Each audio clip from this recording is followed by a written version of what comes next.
Welcome everyone here on site and on the screens around the world actually. My name is Tobias Heger and it's my pleasure today to open this Foresight and Sustainability Summit on behalf of ITONICS Innovation, the Foresight Innovation and Transformation Chair of the EDHEC University in France, and Robert Heger, the Foresight company I'm managing partner of. In the next few hours we would like to focus our attention on some of the many aspects of sustainability. Particularly corporate sustainability, with our awesome group of panelists and speakers which we have here on site today and also remotely in different countries. As we have so many great speakers here, I'm actually not going to introduce all of them right now, but we will do this during the sessions which will follow on later on.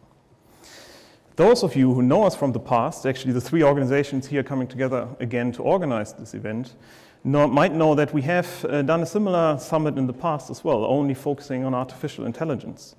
So why did we choose sustainability this year? Well, I think it's an obvious choice. Mankind has to change its ways of living to keep on living a good life on this planet, a more sustainable one. This change will have many effects, will affect all of life, and obviously companies also have to change accordingly. But what might change? This is exactly what we would like to discuss today with our group of speakers here today. And I'm very much looking forward to the three sessions which we'll have later on during the day. In the past, the topic of sustainability was actually not taken serious in many cases. So this has fortunately changed, as we can see from this very summit here today. We have 12 speakers from great organizations here today. In fact, we actually had to turn down speakers in the end because we didn't have enough space in our panels. Now, what are we going to talk about today? So in the first session, which we call the Green Demanders, we will focus on the pressure coming from consumers, politics, and lawmakers for companies to become more sustainable. The consumer sensitivity to the environment has already increased quite tremendously over the last years. But does this really change the consuming patterns, consuming behavior? Among many other things, we will discuss in this very first session the cognitive dissonance of consumers. The resulting need for companies to change their strategies, to change their product portfolio, to change their roadmaps in the longer run. So this is going to be the very first session, which will start right after this introduction here. And the second session, which starts at 2:15 CEST, which is called Green Economy and Post-Growth, we will discuss whether a green economy based on technological progress will actually be the way forward, or whether the economical system might need to change and recalibrate towards a post-growth, degrowth sustainability, actually a very sharp turn from the economy we're living in right now. And the question is, what would it mean for companies? So this is the second session. It will start at 2:15 CEST. And the last session, starting at 3:45 CEST, we will discuss the Green Deal and the European sustainability goals introduced by the EU. So can this really be the engine for sustainability transition? Our guests will discuss what the Green Deal actually is, if the European Central Bank can play a fundamental role towards a more sustainable Europe, and whether the ESGs actually suffice to force companies to go beyond greenwashing. In my opinion, this is an excellent journey through many sustainability aspects, which we're going to focus on today. And I'm very eager to hear more from our speakers. So without further ado, I would actually hand it over to Mike Durst, who's going to talk about the Green Demanders.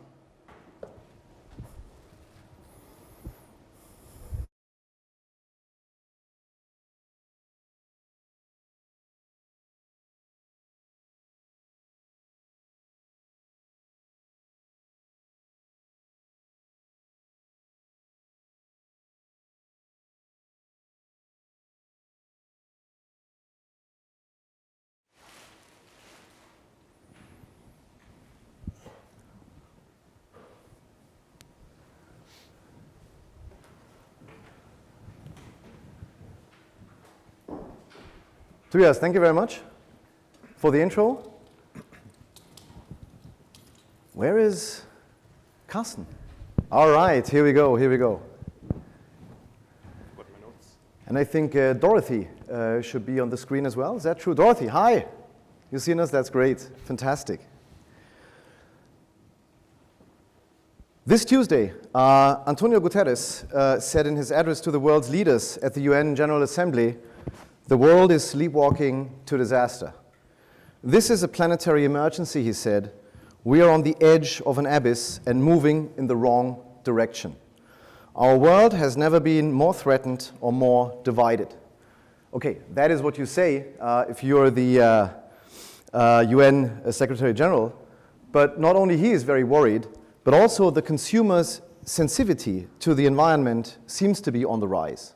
They all say it's on the rise, and if we look at our trend radars, if we try to understand what trends are driving certain directions in consumer behavior, the sensitivity to sustainable behavior seems to be on the rise. But it seems to be. So what we want to find out in this session right now with these 4 brilliant experts here, is it actually true?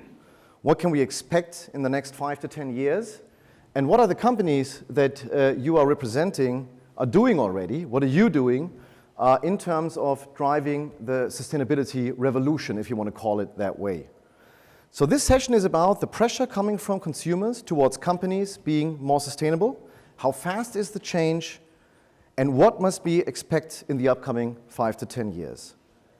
I'm super excited, and thank you very much for joining this panel right here.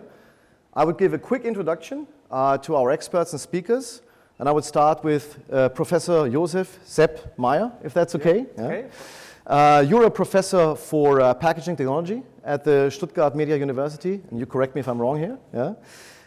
And you're a farmer as well, I found out yesterday evening. Not full-time, but organic farming, is that correct? Yeah. Very nice. Correct. So you can drive a tractor and everything. Yeah. That's very good. Your research focus is on plastics and cardboard processing, correct? Yeah. And prior to your professorship, you worked for a large global machine manufacturers where you were responsible for research and innovation, basically. Yeah. Right. Your statement is, the main problem lies not in the packaging, but in consumption. Most sustainable products merely serve as a fig leaf to divert attention from the major causes of environmental destruction and to continue consuming without a guilty consciousness. They are only a drop in the ocean. That's what you said, right? Yes, that's what Very much looking forward to your take on sustainability and your take on plastic and packaging specifically. Yes. Thank you very much for being here. Thank you, Mike. Second, Carsten Roth. Carsten, thanks for being here. After studying food technology, you worked in various positions in the food industry. Correct so far? That's right. All right, all right. Your career has taken you from potato processing and edible oil production to the southern Germany family cheese dairy company Hochland. That was a long sentence. All right. Hochland is one of the largest private cheese manufacturers in Europe. So it's all about cheese. It's all about cheese. All right. Since 2016, you are responsible for sustainability management and climate protection at Hochland, among other roles, as far as I understand, quality management, for example. Yeah. Yeah. You're saying the food industry is probably facing the biggest change ever. New technologies, such as precision fermentation and genome editing, have massive disruptive potential, especially in the context of the narratives of climate crisis. Loss of biodiversity and loss of land. As a producer of food like Hochland, now is the time to be wide awake so as not to have to experience your, what you call it, Kodak moment. Very much looking forward to how you explain that and what you guys are doing already and what you're planning to be doing to not get your Kodak moment, let's say. Thank you very much. Great having you, thank you. Dorothy, hi, do you actually see and hear us? That's great. You're joining us from Amsterdam. Thank you very much for being here. You are a registered dietarian focusing on food system transformation. You have unique experience and passion for driving behavior change for positive health and environmental outcomes. Over the past 17 years, Dorothy has been working across multiple industries, championing food choice to enable personal and planetary health. Your current role is Global Sustainability Marketing Lead for Unilever's largest food brand, Knorr, or as the Germans say, Knorr. Most recently, you played a major role in shaping and activating Unilever's regenerative agricultural principles and many more reports and research studies. I hope you will give us a little bit of insight what's going on over there. Your statement is, food is one of the greatest tools we have to slow species loss, mitigate climate change, reverse soil degradation, stop water scarcity, and avert human health decline. Right away, we have a window of opportunity to address these challenges by growing food better and eating a wider variety. Very much looking forward to your take on this, and very much looking forward to learn more about your activities at Unilever and specifically the Knorr brand. Thank you very much for joining. Thank you. Last but not least, we have François Petit over here. François, thank you for being here. You're a group director for strategic marketing and foresight for Bouygues? No, it's, you told me. What's the correct pronunciation? Bouygues Construction. One of the largest construction companies on the globe and by far the largest in France. Is that correct? Yeah. You're leading globally the development of innovative customer offers with a focus on sustainable design, construction and urban development, strengthening the group's capacity to anticipate changes in its markets. And I'm really very much looking forward to learning more about that changes and learning more about what you're doing to cope with that change and maybe even disruption. You're an aerospace engineer and an MBA. And aside from an impressive international career, you're also a national economic advisor to the French government since 2008. That's a long time, respect.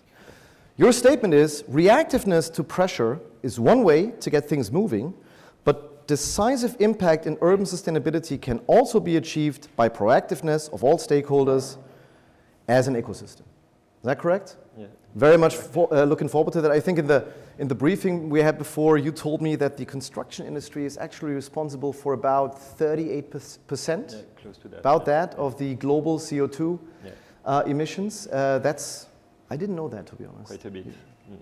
That's very interesting. Thank you for being here. Sure. All right, in this session, we will now have a statement from each of our experts and speakers here. We will start with Professor Josef Meyer. Sepp, go ahead. Yeah. Your stage.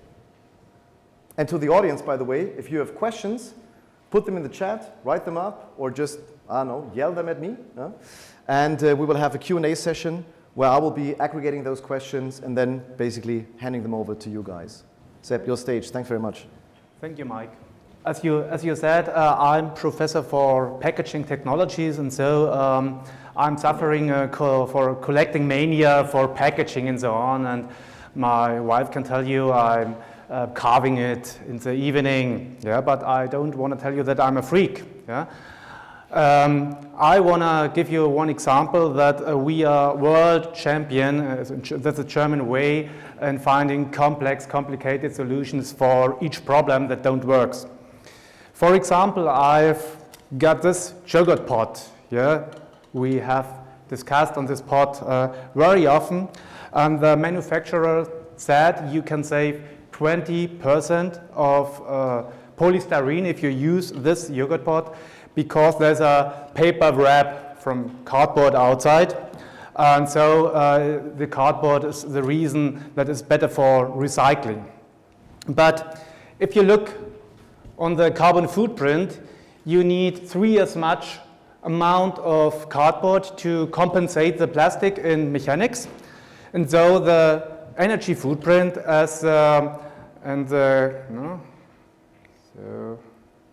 So the energy footprint and the carbon dioxide footprint isn't better. But the worst thing is you have to throw away, if you look here, you can read it, yeah? You can't read it. Here's a small lid you have to throw down, then you have to wrap it away, and this must the customer do to dispose this cup in the right way. The problem is most of the people don't know this. The people who know this don't do this. And so you can't recycle this cup anymore, because if you throw it in the whole cup in your bin, you're in the yellow bin. We have a yellow bin for recycling in Germany. The sensors can't detect the plastic, and so nothing can be recycled and it gets burned. So there's instruction manual inside. here you can read how to do. It's a great idea. For example, if I would use a condom from Eurex, I don't want to put the instruction manual inside how to open and how to use. I need this information before, and this is the same. Yeah. So the problem is people can't know how they have to dispose their waste. Yeah. There's a really problem to realize where's greenwashing. You need a minimum 7 terms bachelor degree from packaging, yeah, to know how to dispose this cup. That's the first problem. The second, second is there's a big gap between the behavior of people and their acting. Yeah. I have an example from Zalando. Zalando published the Attitude Behavior Gap report this year, and they asked their customers what they need, what they're believing, and what they're doing. And for example, only 1 point, 53% of the customers believe it's important to have high ethics standards of clothing labels, yeah? But only 23% have ever informed about the standards. Yeah, and that's crazy. The people are believing something and they don't acting like this. And I say this is because there's only a social desirability for this need. There's no personal need from the people. They don't want it in the life because there's a dislocation, yeah, from the causes and the effect in time and in place.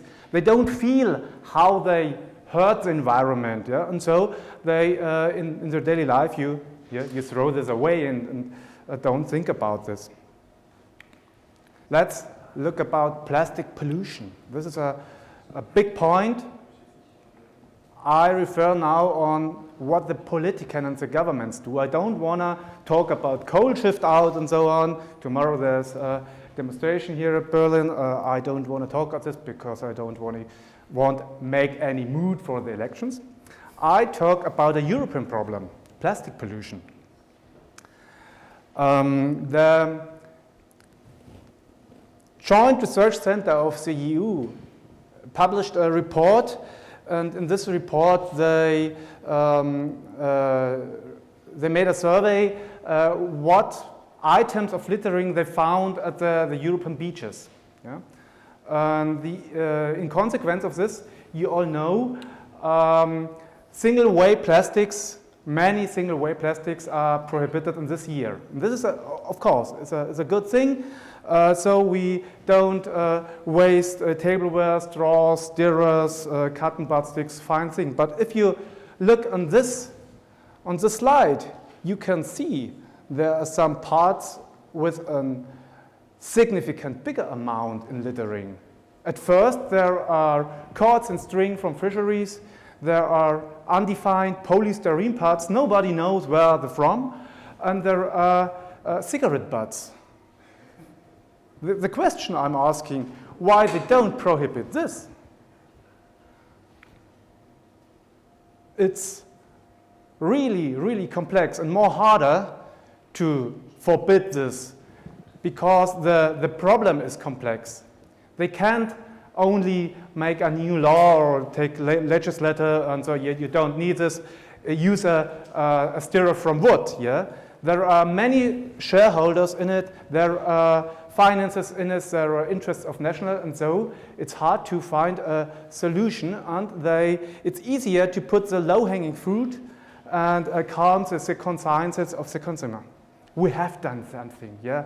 We prohibit some easy things. So now we come to a carbon footprint. 2 days ago, I visited an unpackaged store looking like this, and I bought a chocolate bar, I bought a shampoo for my hairs, I paid for this more than 10 euros, and I feel like a really superhero. I'm now saving the world. Yeah? But yesterday, I took a travel to Berlin with the train. In this travel, I emitted 19 kilograms of carbon dioxide. So I can compensate this amount of carbon dioxide with the unpackaged store. And I've given you another example. Have you known that one flight from Berlin to Paris and back causes as much carbon dioxide as 5 years of plastic packaging? And if you took one flight to Singapore and back, you don't have to think about your plastic carbon dioxide footprint for 30 years of your life. So the real question is, what are the big points we have to change? Here you see at first the German average of carbon footprint. An average German causes 11.6 tons of carbon dioxide per year. And I have some examples of real persons. Second, a student, less consumption but using a car to get to the university, yeah? And doing one flight per year. He's near the German average. Another example, a mother, going to work, stay at home, photovoltaic on the rooftop, buying some eco stuff, but doing one short trip, doing short trips to Florence and buying something nice, and one flight to Tenerife per year. 19.3 tons of carbon dioxide. And her husband, doing the same trips and working at Munich, driving every day to Munich and buying a new car every 2 years. So you see, he has a terrible carbon footprint. But on the other side, you see it's possible. There's a single man, eco-fuzzy, yeah? Don't driving cars, living at home. He has the same heating and current, electricity as the other one, but only a carbon footprint of 5.1. So we need a holistic view, and we shy away from the big points we haven't seen, that we need a change in our lives. Yeah? Nico Pech calls this, we do an ecological sale of indulgences. Yeah? We go to the unpackaged store to get a good feeling, but we drove by car to the store, and so we can't get a change. We have to be affected for the change, and we have to realize that we hurt not only the environment, we also hurt the future of our children. And if we don't see this, then we don't come to a change. Thank you very much. Thank you. Seb, this was a very depressing start. I'll do my best. I took a couple of notes there. I think we really need to discuss that. So you were talking about consumer bias as one big aspects of being more sustainable as a society, or even as a global society, let's say. I took a note on complexity, that it's simply not transparent. It's simply not clear. And I would be very interested, but we'll discuss about that later on, how to solve that. Yeah? And what depressed me the most, man, even small steps, you say, that's not enough. I want to feel good every day by doing something else. Well, we'll discuss that later on. Thank you very much again. Carsten, thank you. Enlighten us a little bit and tell us a good story about what you guys are doing at Hochland. I'm very interested. So if I had known that I was invited to enlighten you, then I would have thought twice, maybe. Okay, the topic is sustainability. It's not so easy to have the good messages for you. But I would like to give you an insight what we are dealing with as a cheese producer. For your understanding, we are producing any kind of cheese that you want. Your favorite processed cheese that you have on your burger, fresh cheese, and we have totally different supply chains for that.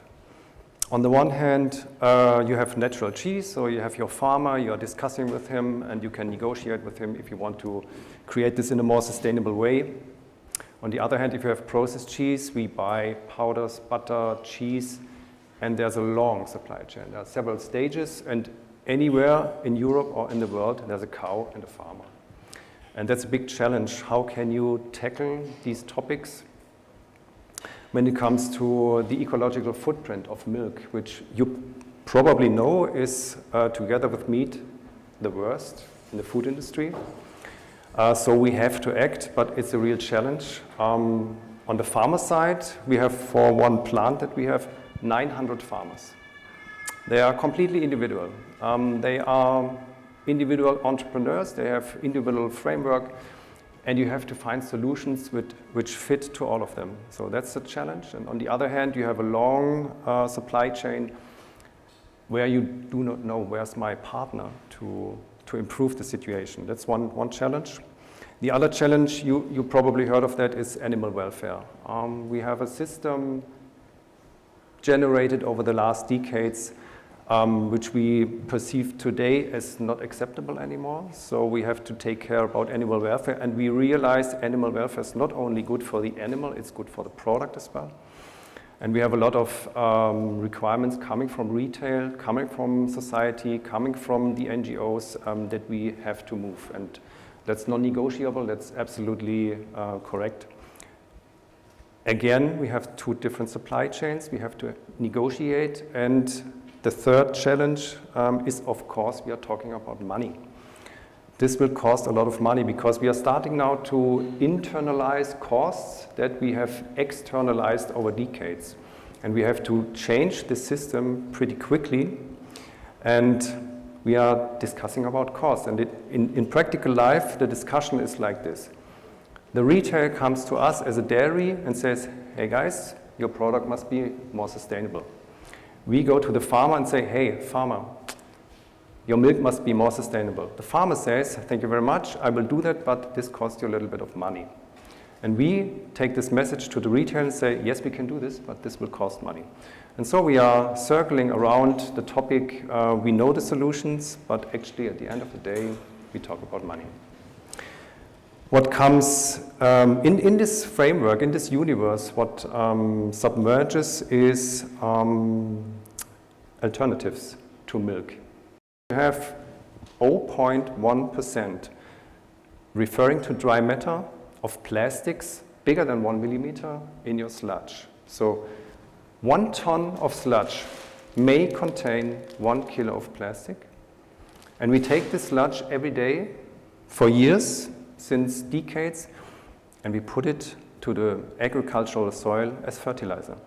That's what happens every day. So thank you very much. You were talking about plastic contamination of the seas. We have the same on the soils. And most people don't even know about it. And when we were discovering that, that we contribute to this system, we said, okay, now we know about the system and we cannot change the system, but we can think about our contribution. And we as Hochland said, we don't want to contribute anymore. So what we are doing, in fact, is we are taking the product, we're peeling it off manually, we are separating product and packaging, and then what? Because when you think now Hochland is the good guy, it's not the full story. Because of course you want to do a press release on that. Hochland is a good guy, we don't do this anymore. What happens is that the biogas operator says, thank you very much, Hochland. You know that you are attacking my business model, and you know well that there's a legislation. It's okay. You know, there's no bad thing about that. And now you say you are the good guy, and obviously you make me the bad guy. So we thought about that, and where do you want to dispose your product in future? So it's not so easy to be sustainable. You need a lot of attitude, you need stamina, you have to deal with resistance. It will happen, okay? And that was my practical example from daily life and sustainability in a dairy company. Thank you. Thank you very much.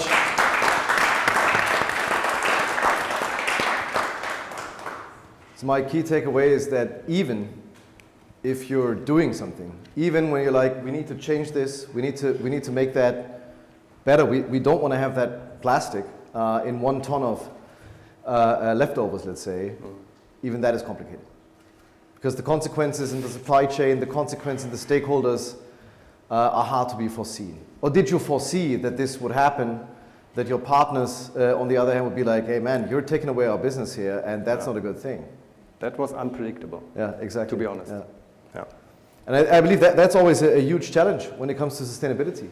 Yeah. So if you have a system, probably like your system of production and retailing, that is around for 50 years, 100 years? 94. 94, all right, here we go, 94 years.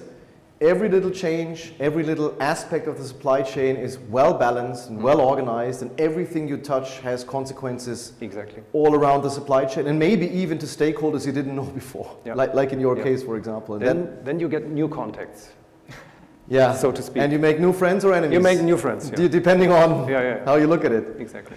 Carsten, thank you very much. I took a couple of notes there. I'm specifically interested in the money thing that you mentioned. We'll discuss that later on. Very interesting. Thank you again. Okay. Beautiful.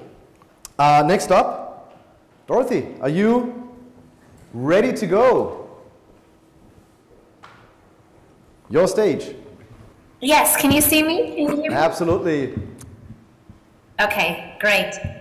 Well, it's been great to be here and hear all of you so far. There are many points that are actually very relevant to the work that we're doing at Unilever, so I'm happy to share. Okay, great. Well, it's the first time in my life, I have to say, I've ever been on a panel with somebody from the construction industry, and I absolutely think it's great, because this is what we need to do. We need to learn from each other. We need to work collaboratively across different industries, so I'm absolutely delighted to be here. All of you have really great props, and you're in person, so I feel like I have a step back already. I don't know if you saw that I turned my video off for a minute because I was trying to see if I could find something to demonstrate for you, as it was great to see all these wonderful demonstrations. Many points that have already been said are very relevant to the work that Unilever is doing and Unilever's largest food brand, which is Knorr. One of them, of course, that I'll mention is around the cost of moving to foods that are better for people and the planet. And this was in relation to moving towards sustainability and how it costs every step of the way. It costs to have high animal welfare meat. It costs to move forward with sustainable and regenerative agriculture. So there's a lot of work that needs to be done there, because we know that also, which was mentioned already in the panel greatly, is that there's this say-do gap. People say that they want to do better for the environment, but then when it really comes down to it and you look at what's on their plate, you look at what packaging they're using, or you look at what they're doing, a lot of it really isn't aligned with saying that I want to be more environmentally friendly. So these are some of the challenges that we in the industry, all different industries, actually have to look at and really work with. Because we know that people want to maybe be a little bit more environmentally friendly, but we need to do the work, right? So we need to actually do the work so it still costs the same, so that it's accessible to them, it still works the same, and they're able to get it, and we make the changes for them. There are small changes that people are starting to move into, so we're seeing some really good work that's being done out there in the trends. People are moving a little bit more forward when it comes to making those changes, plant-based, potentially not having a car, not flying as much for a variety of reasons, and so on and so forth. So we do see some movement, but we in the industry really need to take the responsibility to really stop what's happening in the space of environmental instability and move forward in ways that have really positive solutions for the planet. We've also seen that sustaining is no longer enough, and that was already said in the panel as well. And we really need to make sure that in every industry we're restoring the earth, we're restoring health, we're regenerating some species that we've already lost, we're helping to mitigate climate change, and really working in a positive way as opposed to just sustaining. So also a very good point. I think the last point that was made that I couldn't agree with more, that was very, very relevant from a personal perspective and also from the industry perspective, is the need for stamina, energy, passion, and persistence in this space. So I think the more that we can be together and get that at least from each other, the better we'll do. So I apologize that I can't be with you today. I actually can't be because I'm joining the UN Food Systems Summit, which is later in the day today. So I have to be able to be here in front of my computer. So Mike mentioned that food is the single strongest lever to optimize human health and environmental sustainability on Earth. So I'm going to speak to that. Now, there are a couple different things happening in that statement, because it means that food has the ability to really optimize our health and the health of the planet. However, The foods we're eating and the way we are growing them is harming the planet and also taking far too much resource that it doesn't need to take. There are a variety of reasons and spaces that we can talk about that really lead to that, but I'm going to focus on 3. One is that we eat the same foods repeatedly.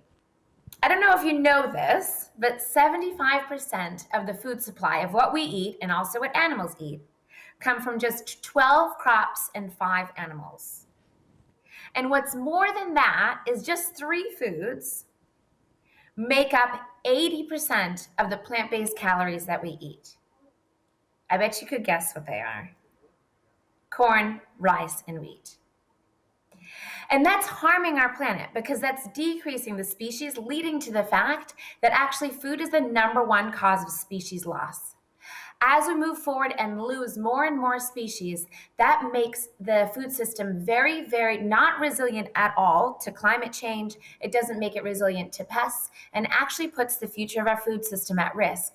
A lot of us don't link species to food, but it's really, really important to do so because the way that we're growing our food now is actually decreasing the species below ground and above ground and making our food system very, very weary when it comes to being able to create the future of food. So that's one really big one. The second one is that the foods that we eat are taking too much resource. So this comes from 2 places. So it comes from the way that they're grown and also the types of food. So I'll speak first to the types of foods. The food system is a key contributor to climate change. It's responsible for more than 30% of all greenhouse gas emissions, with 60% of that coming from animals. The other thing is that it's the #1 use of water, which I don't think we'd think about because I think a lot of us when we think, I need to make sure I don't use so much water for a variety of reasons. And experts say that in 30 years, if we go forward in this way, we won't have enough water. And a lot of the times we think, okay, I'll take less of a shower. I'll, make sure my dishes are washed in a way that you don't need so much water. But actually, most of the water that we use and the #1 use of water is actually our food. So there's a lot of work for us to be doing in there. Also, the ways that we're growing and sourcing our food are damaging our soil, taking excess resources, and demanding the land to really grow too much food. And it really leads to the soil not being able to be fertile to grow more. And it also can lead to soil erosion. So our food is doing all of this. And I don't want to take away at all that food also brings loads of joy. It's great for our health. It's part of most social situations. And if you're lucky enough, you get food choices every day, potentially 12 if you're really lucky. So this means that we have a huge opportunity. If you think about those 3 pieces that I just mentioned, which are not all of them, you can notice that I didn't mention quite a few things, but these are the 3 that I'm going to focus on today because otherwise we'll be here for a year. So this means that we have a huge opportunity to eat a wider variety of foods, and that means more flavors, more textures, more different types of things on our plates. It also means that we have a huge opportunity to grow foods in ways that restore and regenerate the earth. We also have the opportunity to really engage in and start to eat from every single part of the world, which means that we can have beans and grains and nuts and all kinds of different foods on our plates that actually naturally restore and regenerate as they grow. If we just take a look at, let's say, beans and pulses, for example, they pull nitrogen from the air, put it into the soil, and that makes it easier for all of the ingredients around them, all of the foods, all of the weeds, all of the things around them to grow. It naturally nourishes the soil. It's really, really cool what a lot of these foods can do. Some foods can grow with absolutely no water. Others can grow underwater in spaces that we're not growing a load of food right now, so huge opportunity spaces. Also, there are foods that naturally suppress the soil, naturally suppress weeds and nourish the soil as they grow. So keep that in your mind as I move forward to talk to you about what Unilever is doing. So Unilever's mission is to make sustainable living commonplace. That means for the masses, not just for the niche. Every Unilever brand is working toward this mission through a brand purpose and a variety of different actions that the brand takes, and also helps make it easier and more accessible for the consumers of those products to take. So I'm going to narrow it down to just Unilever Foods. So Unilever Foods has Future Foods Ambitions, which were launched in November of 2020, which includes commitments to plant-based, against food waste, I should say, increase in positive nutrients and decrease in negative nutrients in our food, in addition to sustainable and regenerative agriculture. So there are lots of things that we're trying to do from that space. Now, we need to remember that in order for any of these commitments to come true, in order for Unilever to be a force for good, in order for our foods to be a force for good, we have to change the behavior of consumers. We have to make it easy, affordable, fun, delicious for them to eat foods that are better for them and better for the planet. And this is exactly what Noor's ambition is. Some of you may know Noor as Noor, some of you may know Noor as Knorr, but it's in more than 90 countries, and it's chosen more than 3.1 billion times a year. And Noor brand has the ambition to change the world by changing what's on our plates. This means that we really need to work to get food that is better for people and better for the planet on plates, which is why Noor's ambition is to get food that's better for people, and good for the planet on 7 billion plates by 2025. And we know we can't do this alone. We know we need to bring our partners in, and we already have. We play a major role across the entire food system from farm to fork. And this is an opportunity for us to openly address and communicate about our need as a big food brand to change the food system. So Noor is working on 3 big shifts: getting people to eat more variety, more plant-based, and more sustainable, restorative, and regeneratively grown ingredients and foods.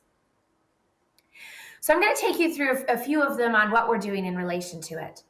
So more variety, and also more plants, to be honest, ladders up to something that's called Future 50 Foods. I can show you a prop, my old version of it. So if you haven't looked it up yet, look up www.noorfuture50foods.com, and you will come up with this report, which starts by identifying food system issues, but then goes on to provide all of us the opportunity to try a variety of foods that naturally can help fix the food system while providing loads of nutrients. So these are only 50 of the many foods that we should be eating in order to get more nutrients for us and put more nutrients back into the soil. Now, many of you may say, yeah, okay, but a lot of those foods are coming from other places, so their travel emissions and the resources that they take in travel could be really high.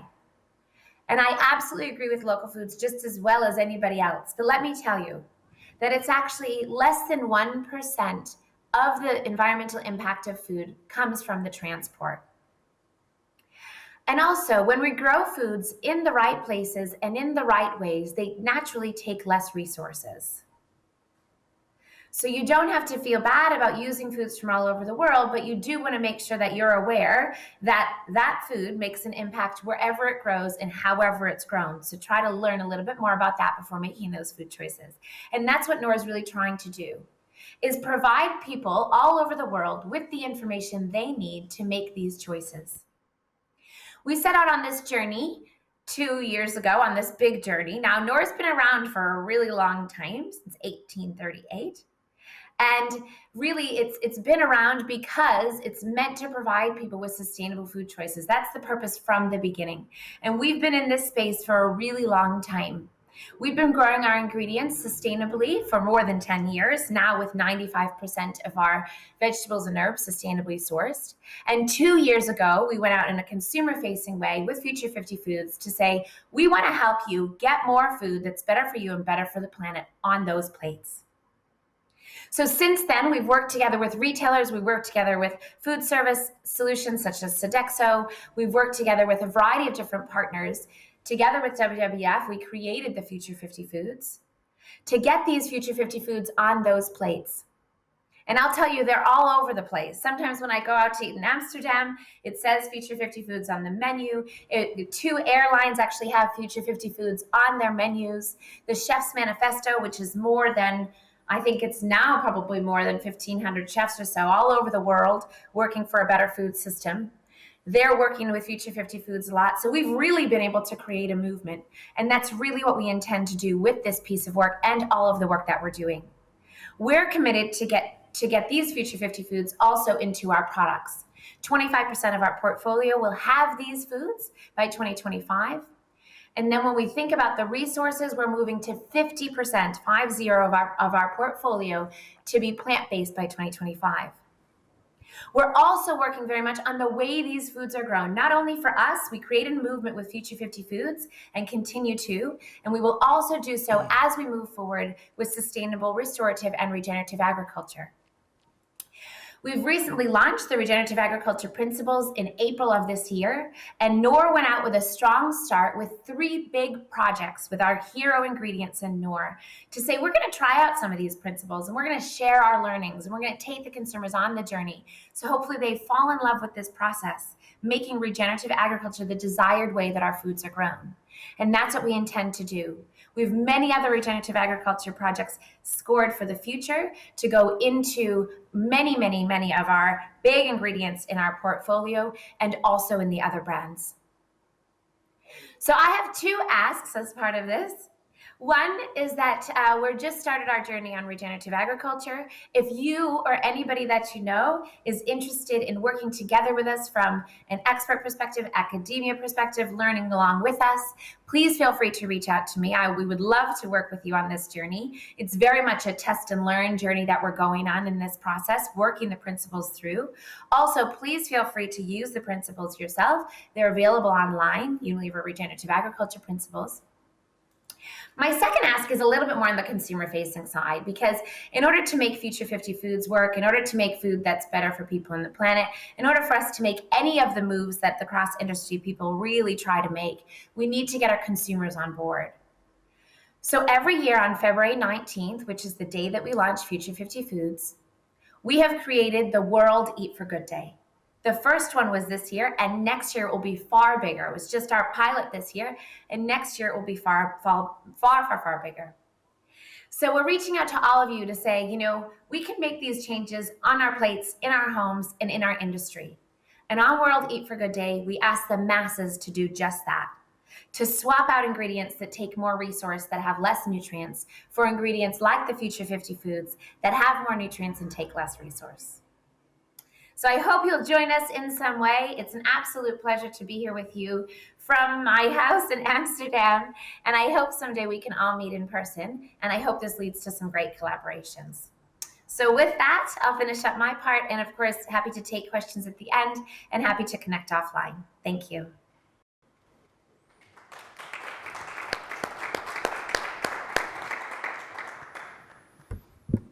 Dorothy, thank you very much. That was, I was just thinking of what did I eat the past 7 days?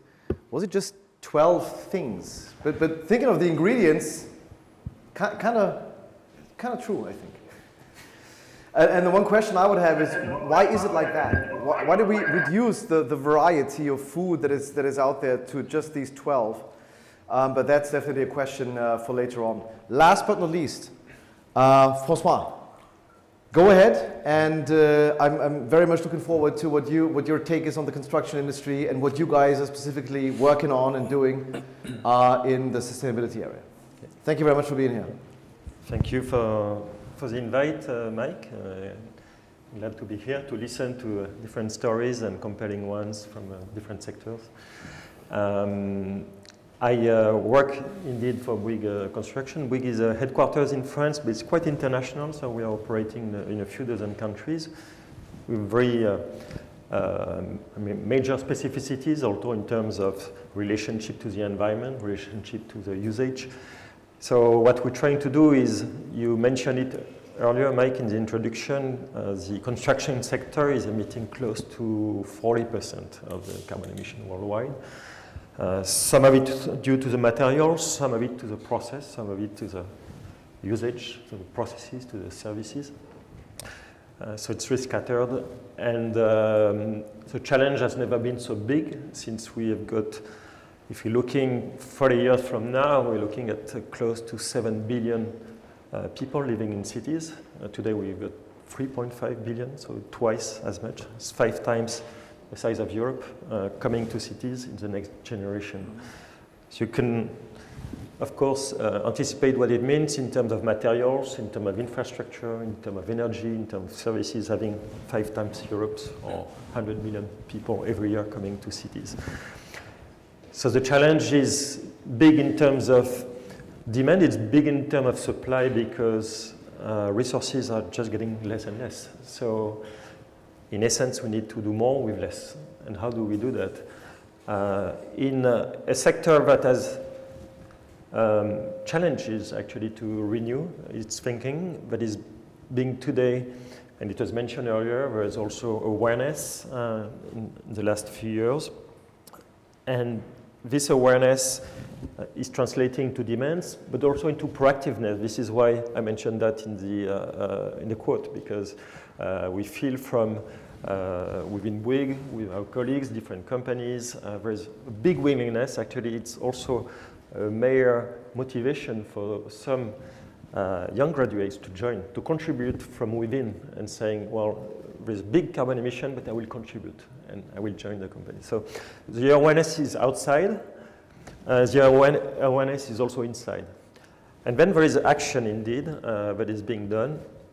It has already been done before there was this major focus, this is to reassure you, but there is this mix of awareness, mix also of new capabilities, technologies that can be used in a very efficient ways if directed at the right place with the right resource, that make a number of synergies, a number of levels possible.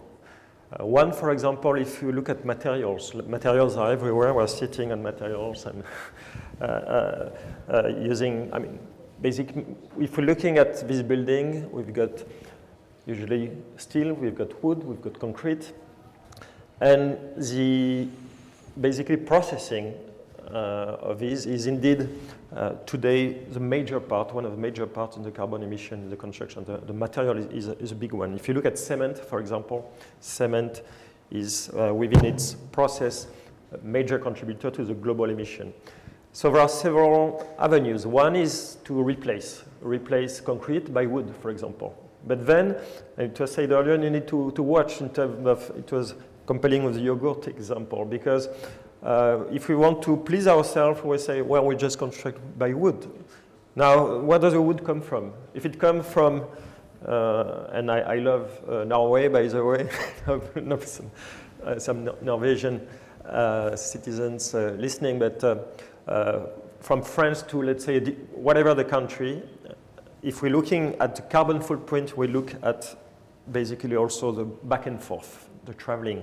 What does it mean? So, and of course, if it's French wood going overseas, then the same is true. So we need to look at the carbon trap that is wood, but we need, from a chemistry standpoint, we need to look also at the global equation, and not to please ourselves, we need to just look at facts, numbers, and look at the real footprint. Other avenues is to say, well, we look at concrete. Concrete is solid. It has some very strong, of course, capability. It has been proven for last decades, even centuries. How can we lower the carbon footprint? So a lot of research being done by us, by industrials in the sector, to lower for given materials, steel, concrete, lower the materials and say, can we divide by 2 the carbon footprint, while of course retaining the mechanical, because we want the walls to be as solid as possible. I think we all agree on that.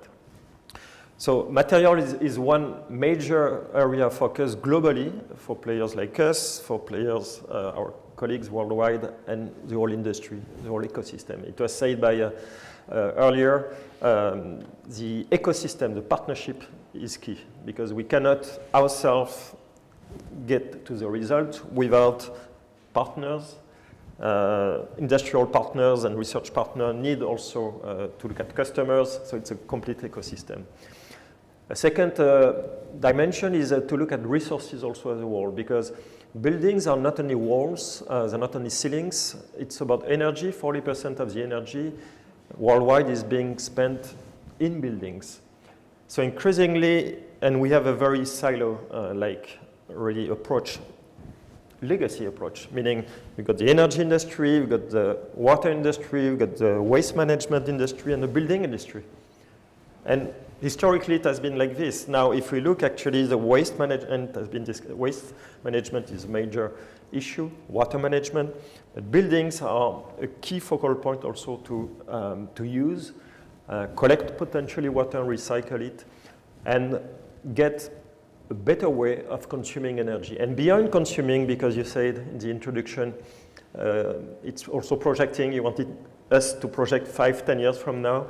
What we're looking at labs today is inspiration that looked a little bit like science fiction, but it's, you know, I see there is a tree in front of me, and nature with chlorophyll, for example, the chlorophyll process, it's the most amazing, basically, process of getting energy from the sun and translating into actual impact. So there is today some experiments in Germany, actually in Switzerland, globally in France, some of it globally, on how can we get inspiration from what happens in the leaves of plants, of trees, and try to get these into the walls. And if we get that, we get, in France we've got 26 million homes. If we could get 26 million mini power plants, instead of having 50 or 100 major power plants. So it will be a complete paradigm shift, a complete revolution that would apply to energy, but also potentially, I reckon, to waste and water management. Getting decentralized, getting combined, getting synergy between these dimensions. And from a central, urbanization has always been very centralized, very decentralized. And this is not a dream. I think 10 years from now, we'll get there in an industrialized manner. Last point and last example I wanted to highlight is we tend to forget sometimes about basic also stuff, and it was mentioned earlier by other panelists, space. Because space today is a major contributor, but an invisible contributor, because we think of construction, we think about materials, about carbon emission from these materials, and we tend to forget that most of the buildings, except housing, are used on an average over 1 year between 20 and 40% of the time. Let's say 25%. Universities, 25%. Retail, maybe 20% of the time. So what about if we are going to think differently the way we design buildings so that instead of 25, it will be 30, 35, 40%. Then the decrease for space, for materials, will be proportional. And it was mentioned earlier, it was very compelling about the straw and saying, well, we focus about straws, but there is this big pie and we saw that there are other impact. And likewise in construction, there are also major areas of impact. We don't tend to talk too much because historically we are not used to that. But if we had hybrid spaces, which is not the case today, in universities we teach and learn, in retail we consume, in-house we had teleworking, but today still sleeping, eating. But if we start to have these hybrid spaces, then the need for surface basically will be lower, not 5, but 20, 30%. And then the carbon impact will be dramatically, decreased in this case. So we are conducting research, we are conducting experiments, discussing with governments, with mayors, because to the point that was made earlier, also there is legislation today for which for one building we get one usage. This is not all countries, not all, but many countries, many cities. So we need to get special authorization to get this mixed usage, let's say for university, so that we can start to get from 25, 30, and 35%. So this is a third avenue. There is materials, resource, but space, I reckon, would be one of the major way to impact the future for construction. And last, also I wanted to mention the how, because this is about green demanders. And I feel we ought together, suppliers and demanders, actually to work together. And we came up 4 years ago with a game, we call it City Play. It's a a way, and actually initially we just worked on 1 or 2 projects internally, trying to look at what could be what would the mayor want in a sustainable manner for its district. So it was a kind of role-playing, basically. So we did that, and after a while it leaked in, it was in Switzerland. The mayor heard about that and said, I want to do that. And the way we designed this experimentally, it's to take half a day or 1 day, 15, 20 people, stakeholders of a city, mayors, senior citizens, students, playing their role, saying, this is what I want for the sustainable district, sustainable building, sustainable city, and this is what I don't want. So we had green and red card. And we play, this is quite intense, because usually we smile at the beginning, and at the end, everybody is kind of saying, well, I want this. But that's a way also of saying there is not on one side the demanders, and the other side the suppliers. I feel all together we get to co-design, basically, what in this case a part of the city could look like, and try to find a balance, because there is no miracle solutions. There is always a balance. You mentioned about cost, with environment, social. These are the 3 circles. And we need to find the optimum. And in this case, we've got back and forth, got debate, some disagreement, but at the end of the day, we try to find the right balance. So this is what I would like to say as a final point for the introduction. Is I feel green demander, but green suppliers, they need to shake hands also sometimes, and many times, more and more, and co-design these solutions. Thank you. Thank you very much.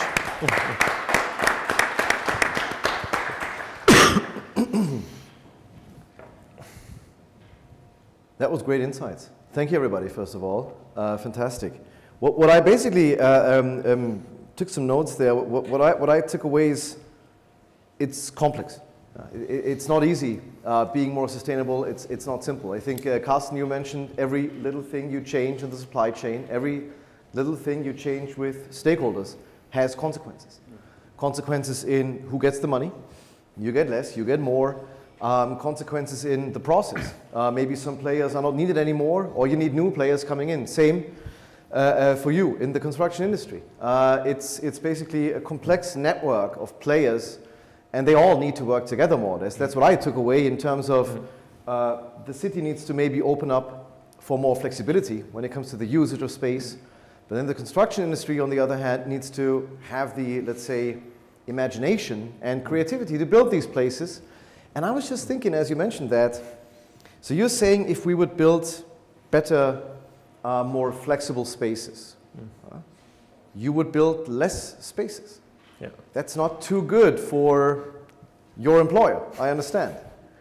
And similar things we heard from the others too. So when it comes to money at the end of the day, it's a hard decision to take. And my question to all of you as a starting point is, are we already there? So are we over the greenwashing approach to tell the consumer, all right, you want green? Sure, we have green. Should do for you, right? Like, Sepp, what you mentioned in the beginning, you know, the yogurt, you wrap it in paper, looks green, feels green, it has the bio organic label on it, that should do the job, here you go. Or are we over that in terms of, do big corporates and small corporates all over the supply chain really have the will to change something, even if it would cost more investment, if it would be risky to do that, to change, because you definitely don't know what will happen and if the more organic products or more sustainable products will actually really kick in. For example, you need to charge more for it. Will consumers accept that? It's quite a gamble, let's say. What do you think? Are we already there? And Dorothy, looking at the new foods, let's say. Yeah, I was thinking of myself. Yeah, how long? And I'm old. How long will it take for me to get into something new? It's not happening tomorrow. Yeah, it takes time. So how far are we? And is it speeding up? Do we have enough speed already?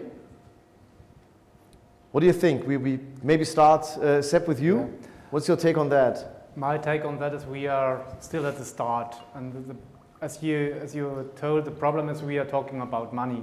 Money is going there, they go around, and if you buying some ecological stuff, you always go, oh, it's too expensive, and then you took the cheaper one. And so we have to come to a point we don't calculate in money, we have to calculate maybe in carbon dioxide. Yeah? And the in the climate change, the carbon dioxide is the key. Yeah? And only if carbon dioxide costs money because we are thinking in money, we can change it. But also, we need a shift in our head that we don't calculate in money. I know people that are still calculating in D-Mark. Yeah? We have a change from D-Mark to euro, and people still calculating, how many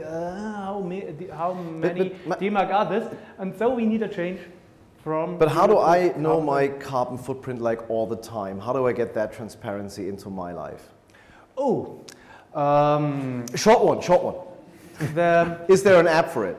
Yeah, you can go to the Umweltbundesamt. Okay. So you can, everybody here inside can calculate your own. So basically what you told us, every flight, every yogurt, every slice of cheese, everything. So you, full some of you would be frightened. Oh, that's fine. We'll start that straight away. That's great. But you have to face it. Thank you. Carsten, what do you think? When it comes to, are we ready enough? Are all the stakeholders basically working together in the right direction, or?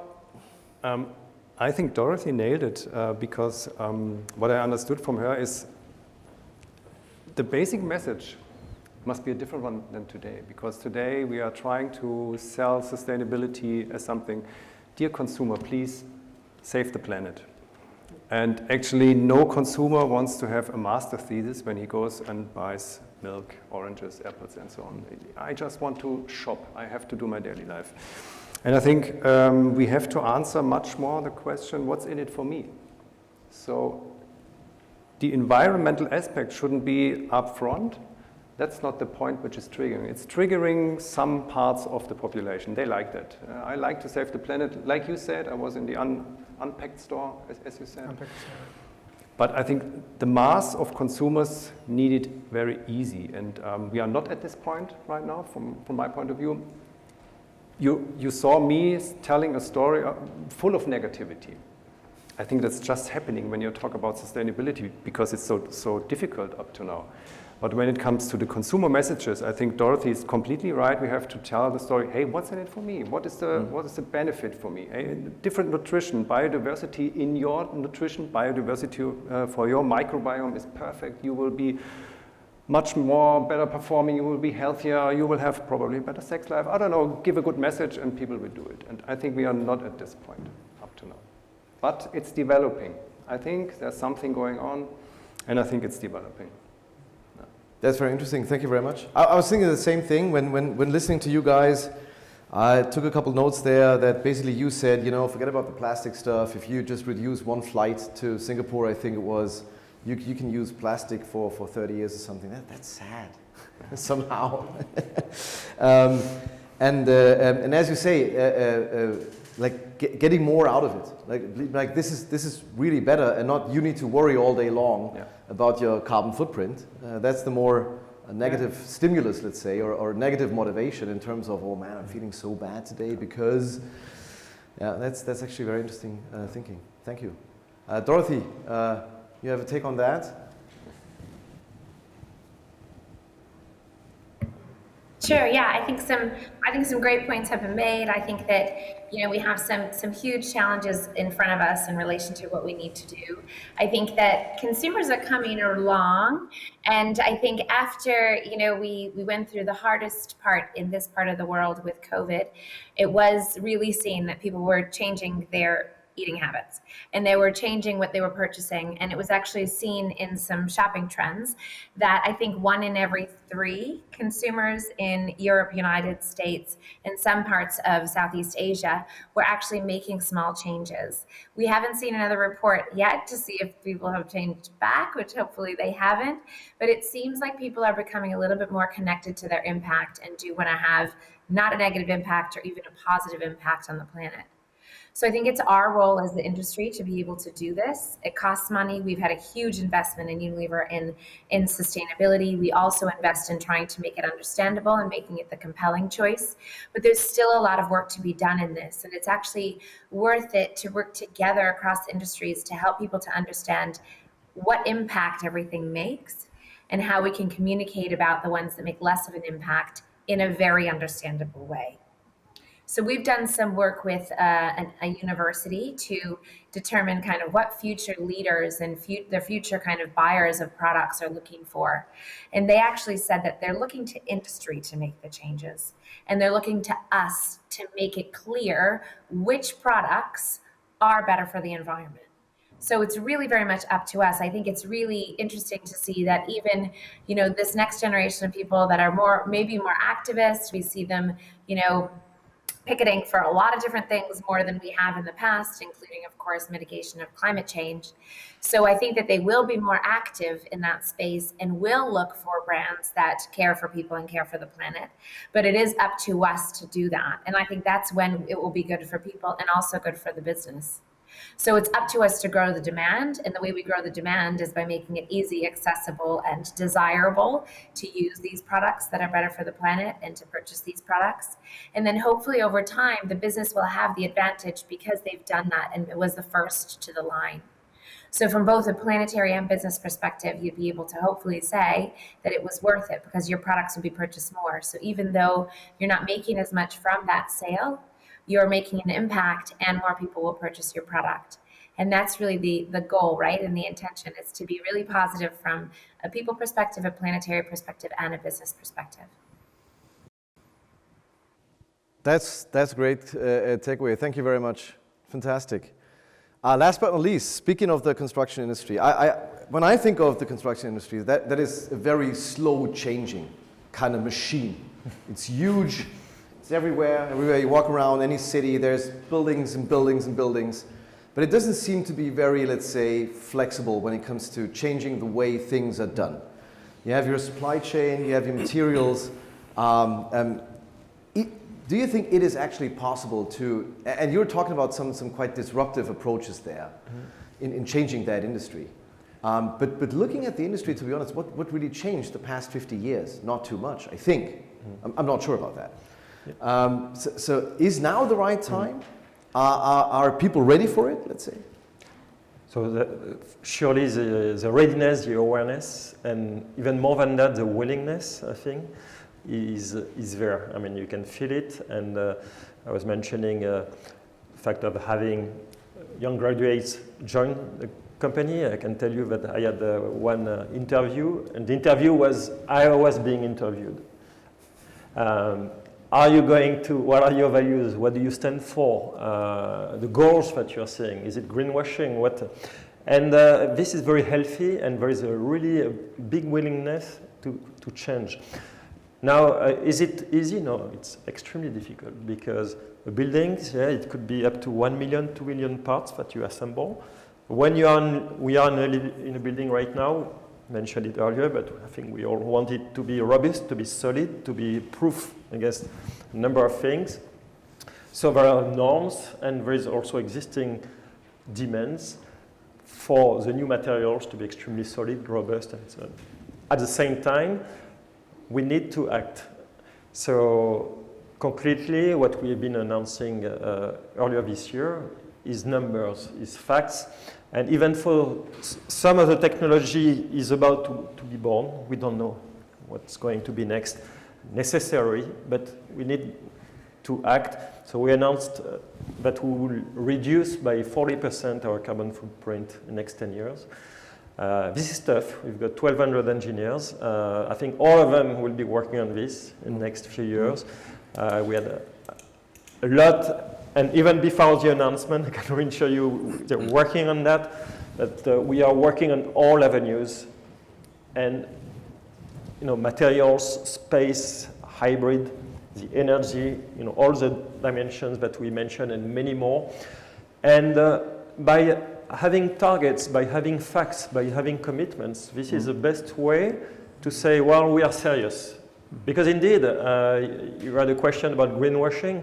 If you're saying, well, we are aware and we ought to do more and we love to do more and we get back to you at some point, I mean, at some point, people are calling you bluff, and they, rightly so. So this is why we decided to put numbers, to put action plans, to put people, to put missions.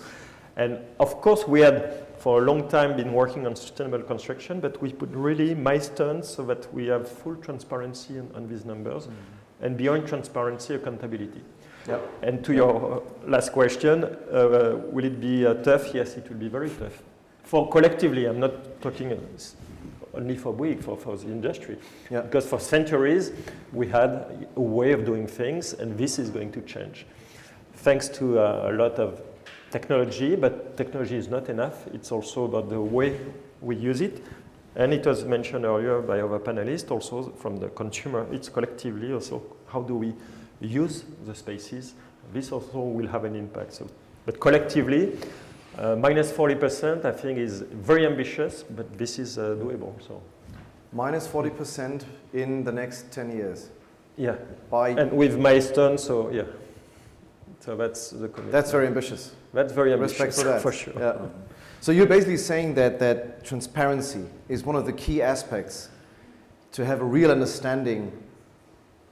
Is this actually something we believe in? Is this actually something in our strategy that is deeply rooted into everything we are doing as an organization, or not? So only if you're transparent, only if you have the real numbers, like this is actually what's really happening, then it's actually really happening.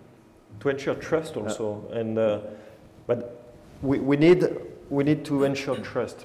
But this that imply again that on one way you've got the legal and the demanders and the suppliers.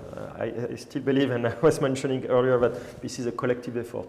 But we need, from our part, to do our part, which is to commit to something.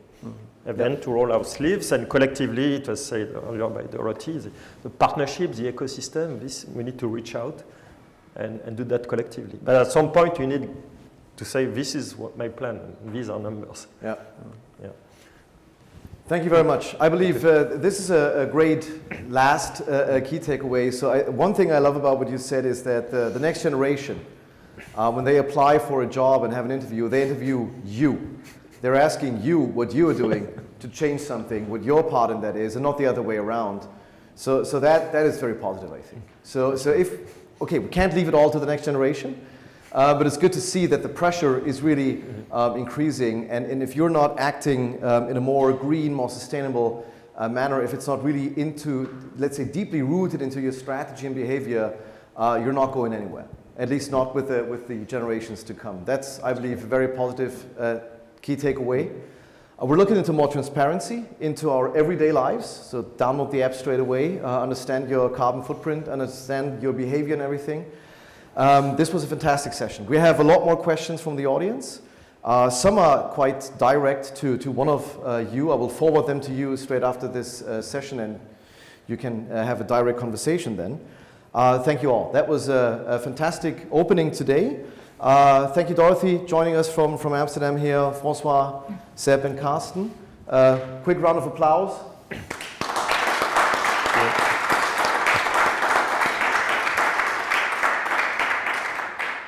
So we'll now have a 15 minutes break. Everybody who's watching online, take a break as well.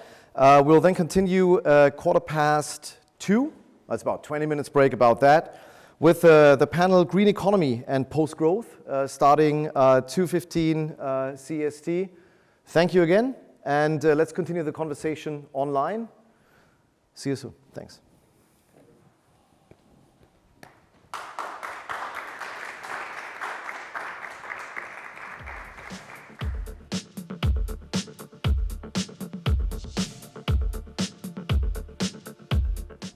How do we as a society reach the sustainability goals, and what is the role of businesses in this endeavor?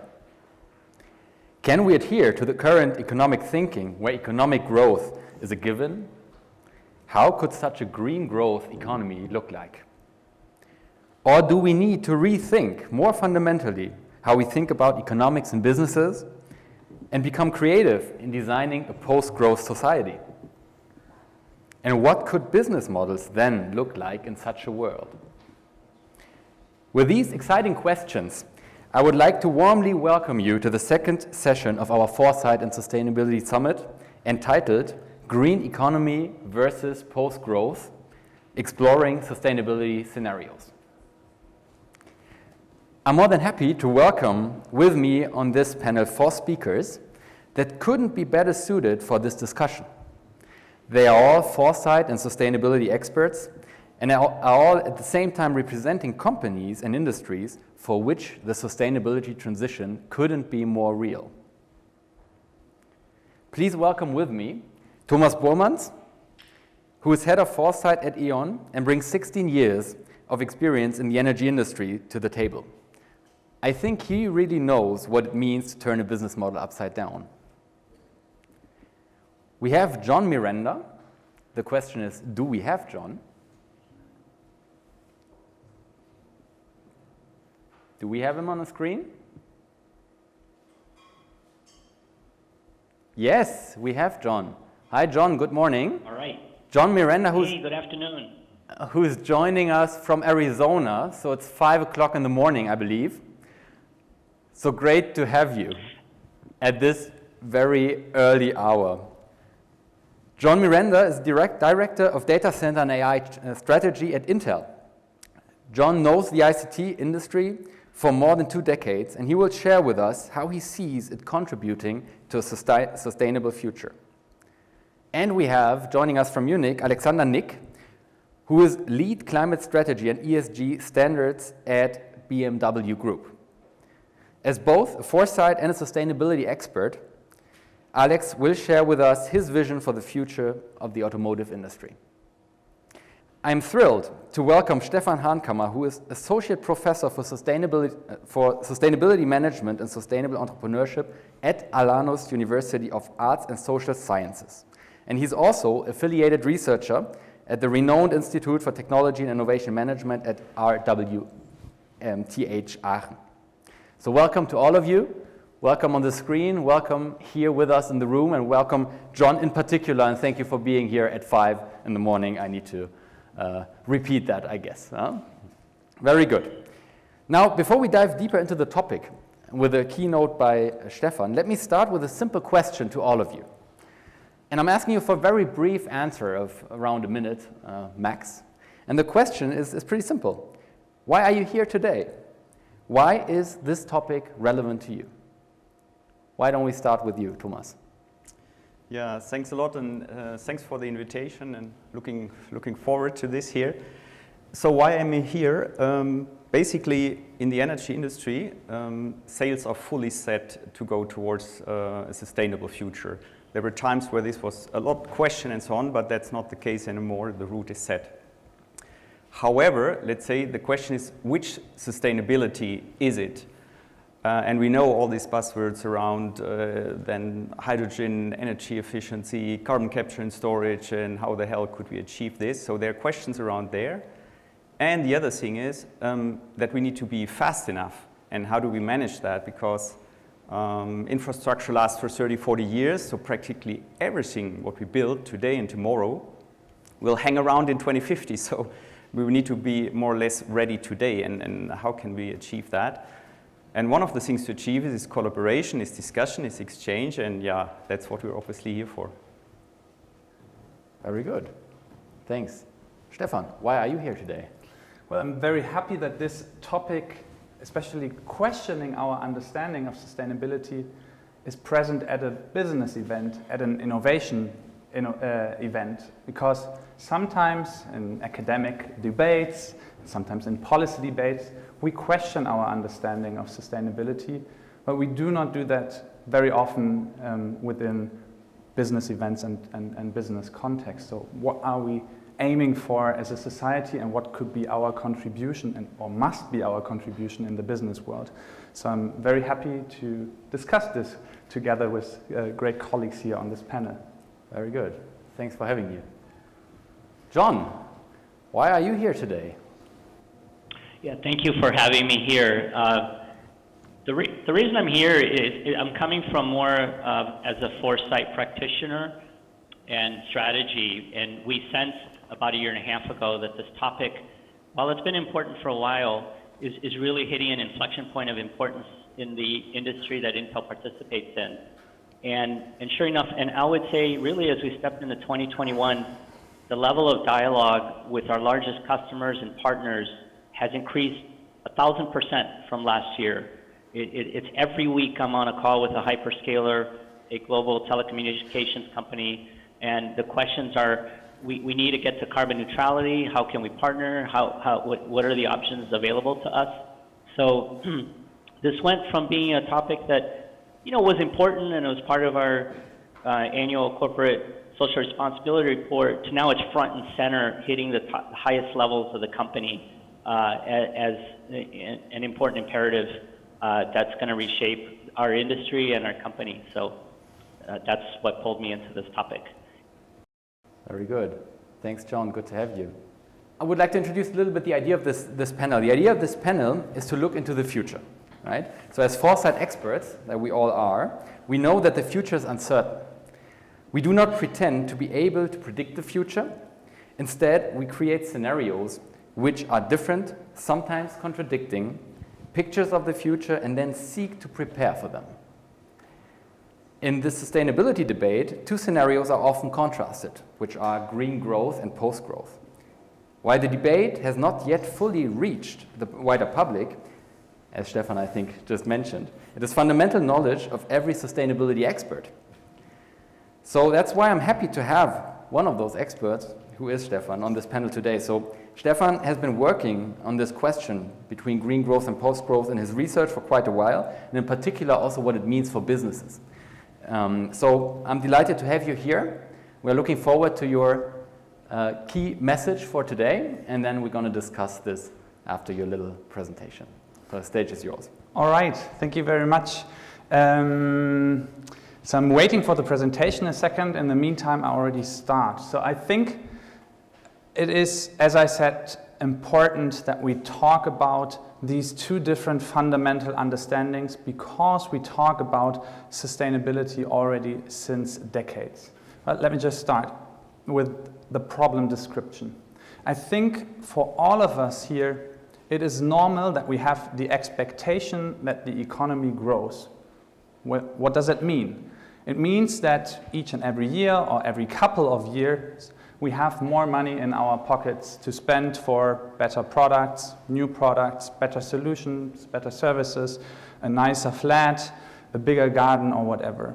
It is our expectation that we live, at least with regard to material prosperity, a better life than our parents and of course our grandparents had when they had our age. So that is normal for us. We travel more, we see the world more than our parents did, we telecommunicate more, but there is of course a material basis of this development, of economic development, and that are resources and of course energy. And in the past this was basically, and of course still in the present, fossil fuels. So oil, gas, and coal, let's say, were the motor of our development, of our economic activity. So we lived in an era of growth.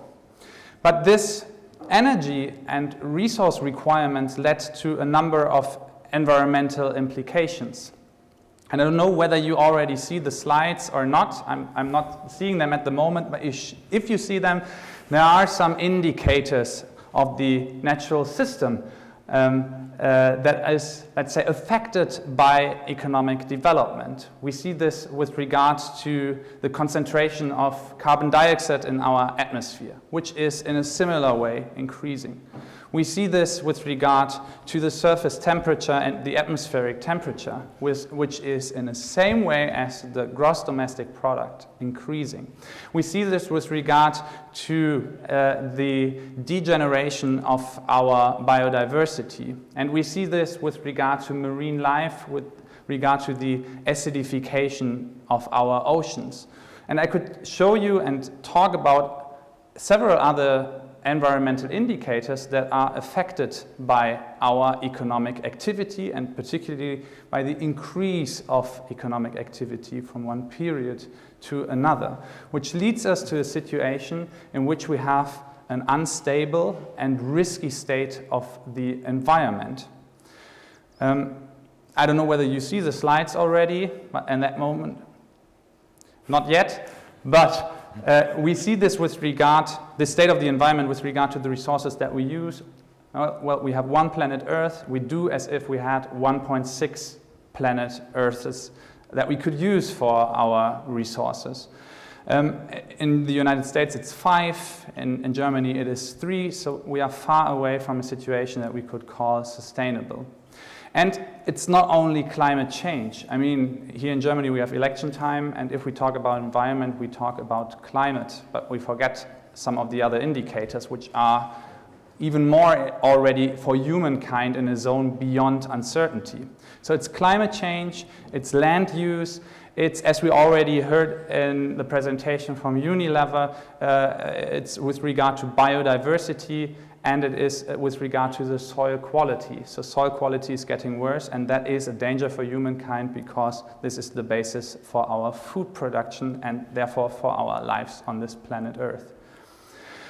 So, economic growth is normal with implications on the environment, leading us in a moment in which we have a risky and unstable environment. That's the problem description part 1. Let's move over now to problem description part 2, and that is, well, we are not starting right now to talk about sustainability. We do this since decades, 3 decades, even 4 decades. So we had the report to the Club of Rome in '72 talking about limitations and limits. There it is. Not yet working. Okay, I continue. So we had the report to the Club of Rome talking about limitations and limits of economic development with regard to the resources that we have. Peak oil was a term in that moment. We have our most common definition of sustainable development since 1987, so the so-called Brundtland definition of sustainable development. I move quickly to the moment in which we are right now. Okay. Our most common definition of sustainable development, which is a development that enables that also future generations can meet their own needs. And this was developed in 1987. In 1992, we had the Rio summit in which almost all national states agreed that we want to foster a sustainable development, a self-commitment, also including the economy, including businesses. So we talk about this already since a pretty long time. But again, where are we today? The sustainability research calls this a big disconnect. So we have more and more businesses covering this topic. We see we see sustainability reports, we see, we see sustainability reports, we see sustainability marketing, and we see green products and so on. But the state of the global environment gets worse and worse. And until this very moment, I haven't talked about social aspects. So these are just the environmental aspect. And for the moment, we stay with these environmental aspects, not to make it more complicated, but you can see that it is even more challenging. So the question that we have, and that is basically the question also for our discussion here today, is will we finally be able to find an answer to the question how to reach sustainability, or even stronger, restoration, regeneration, as we heard in the previous panel discussion. We have the 2020s now to do that, and it's a big job. What could be the 2 solutions in order to achieve this? All right, one more, and one more. So that's the question, how do we really reach sustainability? So I guessed very well, I think, my slides. So here we are at the question. And what would be answer number 2? It would be to optimize growth. Although we already had this suggestion in '72, it was called qualitative growth instead of quantitative growth, we have this debate once again. So the solution could be growth optimization. So based on, next slide, based on the key assumption and the key strategy that decoupling economic activity from resource usage and environmental degradation is possible. That is green growth. What would that look like? Next slide. How would that look like?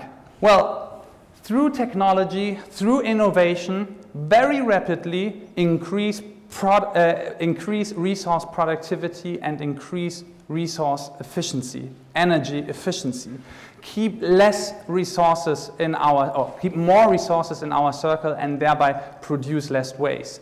With a regulatory framework that enhances and let's say enables organizations to develop new technologies, to implement new business models in that era. Next slide and next slide.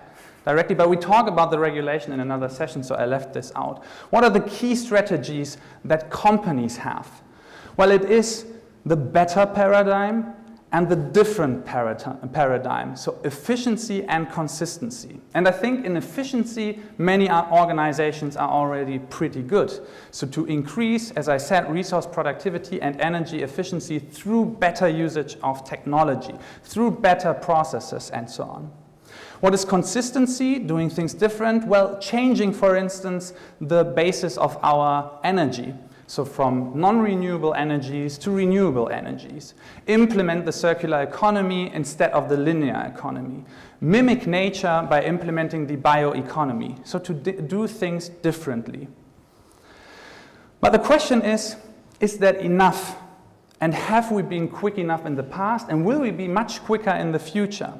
Well, what we really see is that we have something that we would call relative decoupling. So we get better for every additional unit of economic activity to use less resources. But as we increase our economic activity, overall our resource consumption does not reduce until this very moment quickly enough. And there comes position number 2. Next slide. The New York Times titled last week, "Do we need to shrink the economy to stop climate change?" And that might be, well, the worst case, one could say, for our expectations, no? Next slide. So that is fundamentally based on a growth skepticistic view. A post-growth perspective starts with the assumption or the observation, one could say, at least until this very moment, that decoupling economic activity absolutely from resource usage and environmental degradation is not possible, or at least not possible quick enough. Next slide. So, for instance, climate change, just very quickly, when we would have had the Kyoto Protocol in a successful way implemented in 1997, we would have had a very smooth transition to reduce carbon emissions. What happened instead? We used more CO2. We used a huge part already of our budget, so the transition time that we have is very slow. And therefore, post-growth proponents claim, well, we need to directly reduce production. We need to directly reduce consumption. Yeah? So to even degrow our economy until a moment in which we have an equilibrium or in which we have a situation in which we have, do not surpass a certain level of resources that we need. Next slide. What would that mean for businesses? Well, still the better strategy, still the different strategy, so efficiency and consistency, but we add a strategy number 3, which is sufficiency. So directly focusing on less, reducing consumption, providing long-lasting products, offering repair and reuse services or making money through repair and reuse services, offering demand fulfillment services instead of producing. So shifting really directly our focus on reducing the amount of products that we produce in one period. Well, that is just the big picture. I think we need to discuss the details in the next hour that we have for this. But let me just very briefly go to my very last slide to give an overview of an intermediate conclusion of just this rather superficial overview of these two strategies. Next slide. What do we have here? What kind of strategies? On the one hand, we have green growth. which remains in our paradigms. Companies probably know very well what to do. So corporate innovation, entrepreneurship, this can directly be addressed in efficiency projects, in consistency projects. But it is, in a certain way, a big bet on the success of decoupling. If we do not succeed in decoupling, it is clear that planetary boundaries are irrevocably exceeded otherwise. And post-growth, well, it seems less likely, maybe for us, we will see that probably in a second, but it has, let's say, the bigger chance to remain within planetary boundaries because we set them, well, environment first, then economy. But it is very difficult to imagine how a world without growth looks like, how orientation for business looks like, how business models in a post-growth world look like. Sufficiency is at least one thing to start with, but I'm very happy to know what you think as business practitioners on this topic. Thank you very much.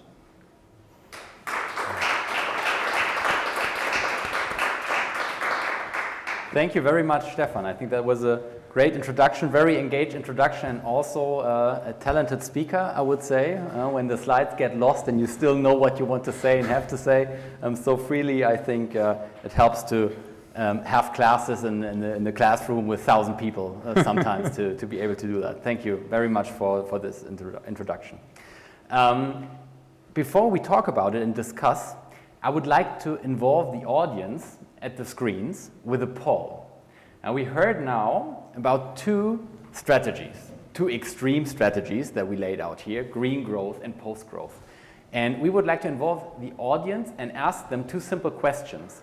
And I think that we're going to see a link to the Mentimeter on the screen now.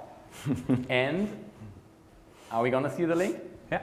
Okay, very good. We have it already. Very good. So I would ask the audience to please follow the link, menti.com, and enter the code that is on the screen. And then you will be asked two questions that we are also going to discuss here in our round. The questions are, what do you think is necessary to meet the sustainability goals? And then you will see green growth on one side and post-growth on the other. And you will have the opportunity to rate in between. It's a 7-point scale, I think, so you can rate the extremes or somewhere in between. So would you rather think post-growth is the only way to do it, or green growth, or something in between? And the second question will be, same scale, how likely do you think are both scenarios in a 10-year horizon? So please go to menti.com, enter the code, answer these two questions, and we will see with the panelists the results in a few minutes. And while we are waiting for the results, I would like to also open the floor to our discussion after what we have heard from Stefan and ask you the same question actually. Thomas, why don't we start with you? So question is, what do you think is necessary to meet the sustainability goals? And what do you think is more likely to really happen? Yeah, good question. And now you could think people from the business would drop dead if they hear the second option, which could sound scary. Actually, I think, and people who know me would say, Thomas, now again, so diplomatic. But I think it's actually in combining the two things. And the point is that I think it's not an either or, but that we can combine these. And I think I'll have a little pitch later on the energy industry where I can explain a bit. I have some ideas how to do that. Disclaimer, this is not to say that this is possible all the time. And so magic, we connect the two and we're done. But I see quite some opportunities. I will dive a bit into these. And then there will be a little bit of doing the one and the other thing, which will also at a certain moment maybe hurt a bit. That's also something to keep in mind. But that's maybe my quick take on this question. Okay, very good. Thanks, Thomas. I think it's nice to see that you don't drop dead, indeed. Very good. Alex, we can try if we can reach you without an echo and ask you the question directly. So the debate on green growth or on post-growth, as said before, is already for quite a decade on. And yes, I'm not scared because I've been working on sustainability for the last 2 decades. From what I see, and if I look at what reality out there shows us, if you look to the different regions, to the US, to China, to Europe, to the big regions driving economies, you see that there's a green growth agenda. So I strongly believe we need to put all in to achieve through a green growth agenda a sustainable future. Because I don't have really that much, fantasy how we could get to a post-growth, degrowth society. So it's good to have those two contrasts, and as has been laid out. But on the right side, there was on this last slide, there was, yes, we really don't have any imagination how a post-growth society could look like and how the different stakeholder constituencies, well, starting from the consumer, would be willing to reduce consumption, how regulation would be able to regulate on a global scale a limit to growth, how the capital markets would recognize this post-growth, and how companies who are competing would be able to compete while selling less. But looking forward to the other perspectives. We certain to that. Thanks for your comments here. John, how would you answer the questions? What do you think is necessary for sustainability, and what do you expect to come? I think it's all of it. I think the problem is so urgent that, like the prior comment, it's going to be a blend of both. You know, within Intel and some of my colleagues, we talked about Jevons paradox, where when you make something more efficient, you provide more compute. People just use more of it. And so the total consumption still rises even as the efficiency has improved. I think on the, you know, the post-growth, it's societal norms. You know, it's a question, will we adapt our behaviors? If I think about Gen Zers that have joined Intel recently, I've been in a couple conversations with them, and I know these are data points, but they're signals to me that they think more deeply about the issues of the company. They're more issues-oriented than pure profit-oriented. One intern would only join Intel after she understood our environmental commitment. I've never experienced that in 20-plus years of hiring. So even the ability to attract talent. So one question in my mind is, will future, you know, kind of the emerging generation use their wallet to reward the companies that are leading the charge in distinguishing themselves on the environmental basis? And so I think it's both. Okay. Let's look at the results from the polls. Let's bring them in. Can we have them on the screen? I have them on this screen now, but does the audience see the results? Okay, here comes the result. So what is needed? We have a 4.7. That doesn't tell us much as a 7-point scale, as I said, but it's more towards post-growth, actually, what we need. And what is likely to come is a bit more towards green growth. Overall, pretty much in the middle. That's also what I see. And we need more post-growth, but we will have more green growth. That's maybe also interesting take here. Stefan, how would you interpret these numbers? Well, it's interesting. That's what the professor said, right? I mean, the first part of the question maybe results from our observation of the environment. So maybe we need it from that point of view is let's say more dominant than I mean the part what would it imply for businesses. While the second part, well, I mean we know in which world we are. We know how things work out, and we had in the previous session a question about complexity of value chain. If you change something within a value chain and things get complicated, think of this, how big this would be. And therefore it is difficult to imagine for most of us. Therefore we say maybe, well, it might be necessary, but it's difficult to imagine that it happens. Interestingly, would we have done this poll, let's say 5 or 10 years ago? Would it be more to the left?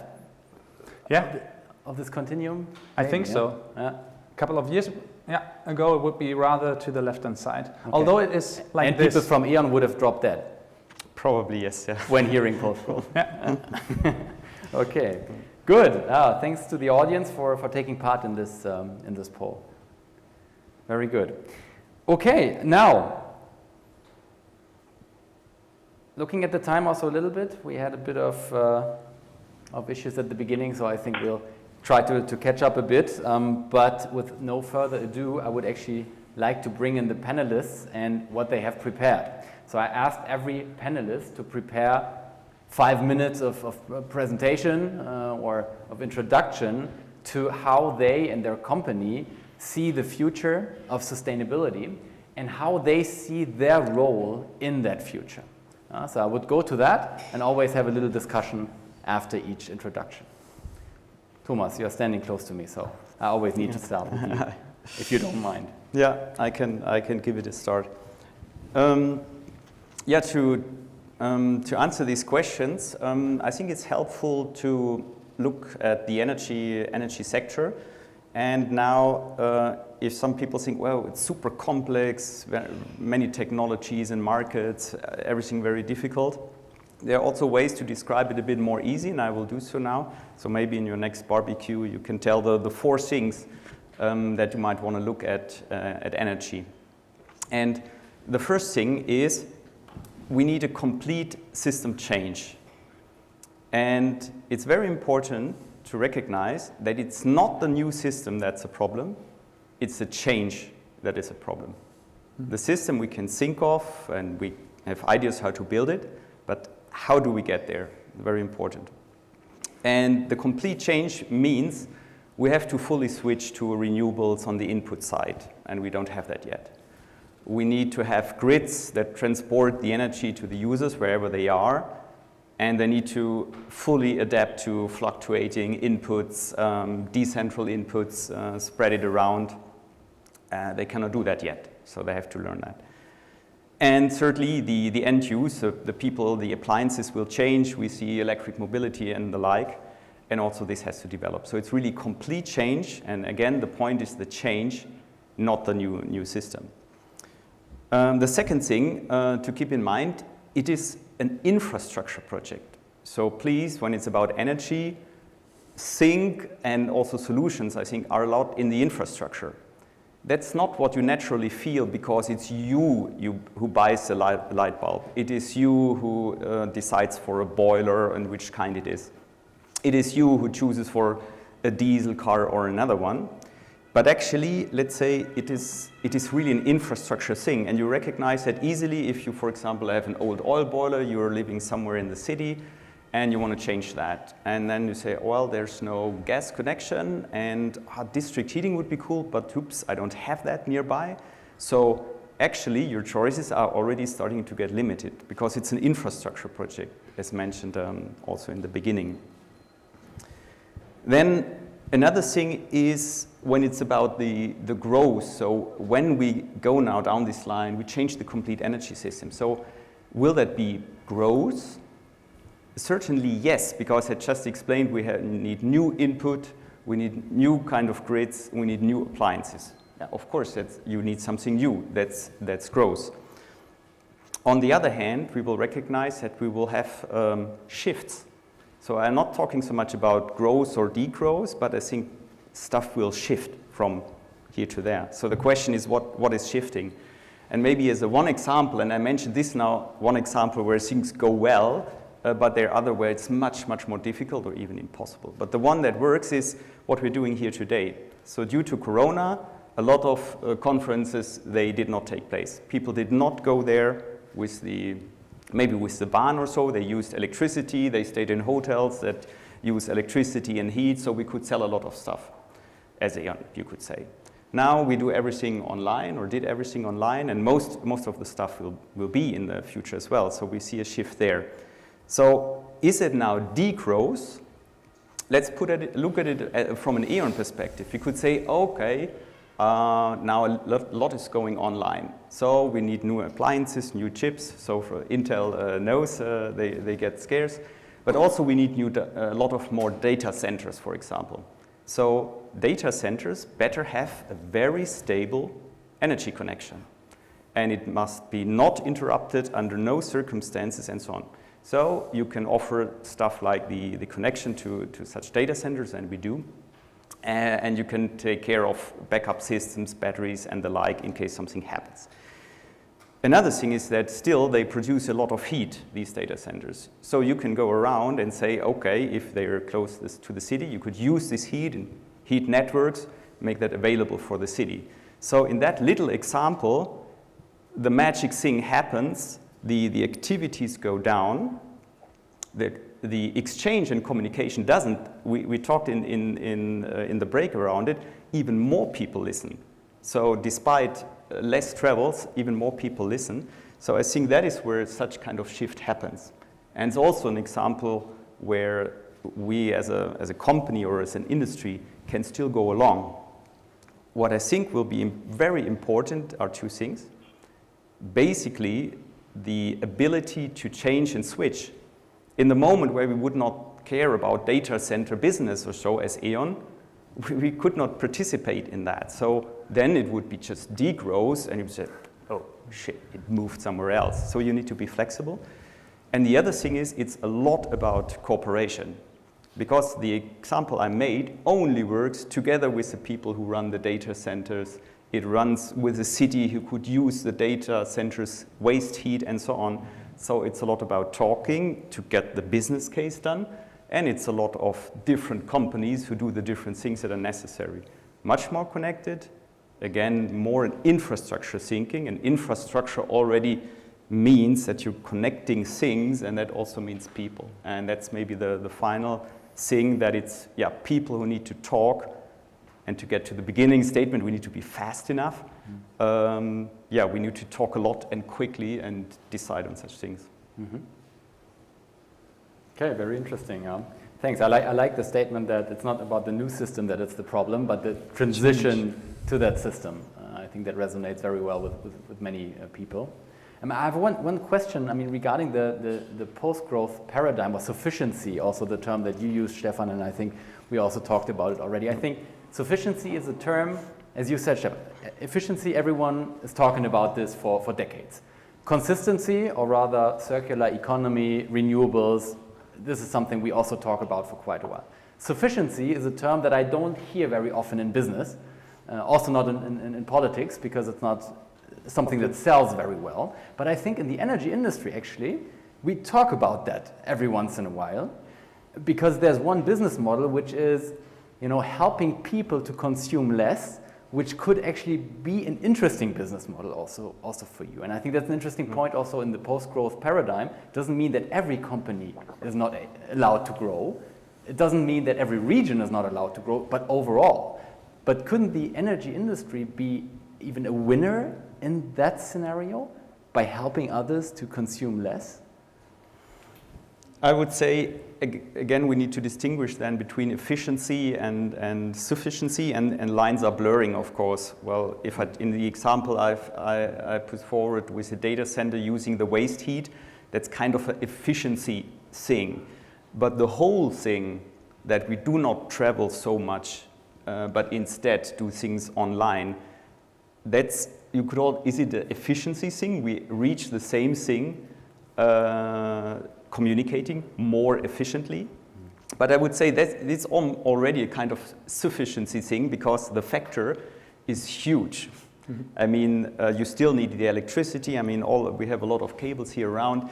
That's still happening, but the factor, and you mentioned that normally we're not with efficiency gains of we did it 5% better, or do a condensing boiler instead of a normal boiler. Hey, we done 15%. That won't do. Then you, despite the efficiency, still go up. But this example of not traveling anymore, that's a leap jump. And I would say, if it's about sufficiency that we really suffer from it, I think that might happen here or there, that we cannot do things anymore that we loved to do in the past. But maybe that's all right if, as a society, we say some of the things are just not okay. There's bad stuff like hitting someone else. Some people have fun in it. And we say, no, we shouldn't do that. I mean, as normal as this. And that is something which I think we have to take into account. Maybe some stuff that is really weird we should not do anymore, but that doesn't mean that there are not very smart ways to do more, maybe have a drink together or watch football instead of hitting each other. Then this stuff just shifts. If that's sufficiency, that's probably great. But sometimes it will also be stuff that we really loved and was nice, but yeah, difficult to do in this circumstance, and maybe also difficult to replace. So let's face that as well. Very good. Would say, also in the interest of time, and we can continue the discussion afterwards, I would hand it over to, I don't know which presentation we have next. I saw the Intel presentation already. It's on the screen, so I would say, John, maybe you give us an introduction into how you at Intel see the sustainability future and what your role could be in that. So, you know, there was a picture taken from my backyard which shows essentially the Mount Lemmon in Tucson on fire. So it's things like this kind of also spurred my interest in this topic. But I am not a long-standing sustainability practitioner. I'm more on the Foresight side. So there was a lot of learning for me. So in the presentation that can be distributed, I did some research thinking about carbon for a moment. How much carbon in a smartphone, or how much carbon in a laptop, or how much carbon in a server? Is it from making it, the production of it? Is it from the energy it consumes while it's in existence? Or is it, you know, the shipping and the packaging? So for phones, you know, the primary carbon footprint is the manufacturer of these devices. They don't use a lot of energy once we do have them. And as you go to the laptop, they consume more power, and the PC consumes even more power, and so the use phase, that gray section, becomes more and more pronounced. And when you go to a server in a data center, they use enormous energy. They're constantly plugged in. And so, you know, initially, if you look at their carbon footprint, the use phase becomes dominant over the embodied carbon in its production. And if you can go on to the next page, please. Thank you. And then even when we were talking about data center, they consume a lot of energy. By some estimates, 1 to 2% of global energy today is in a data center. The networking to move the data is about the same order of magnitude. But where you run the compute matters a lot too. So what kind of power is going into that data center? Is it quote unquote regionally green electrons, or is it, you know, let's say a high fossil content, carbon content energy source? So should you run your compute in a particular location?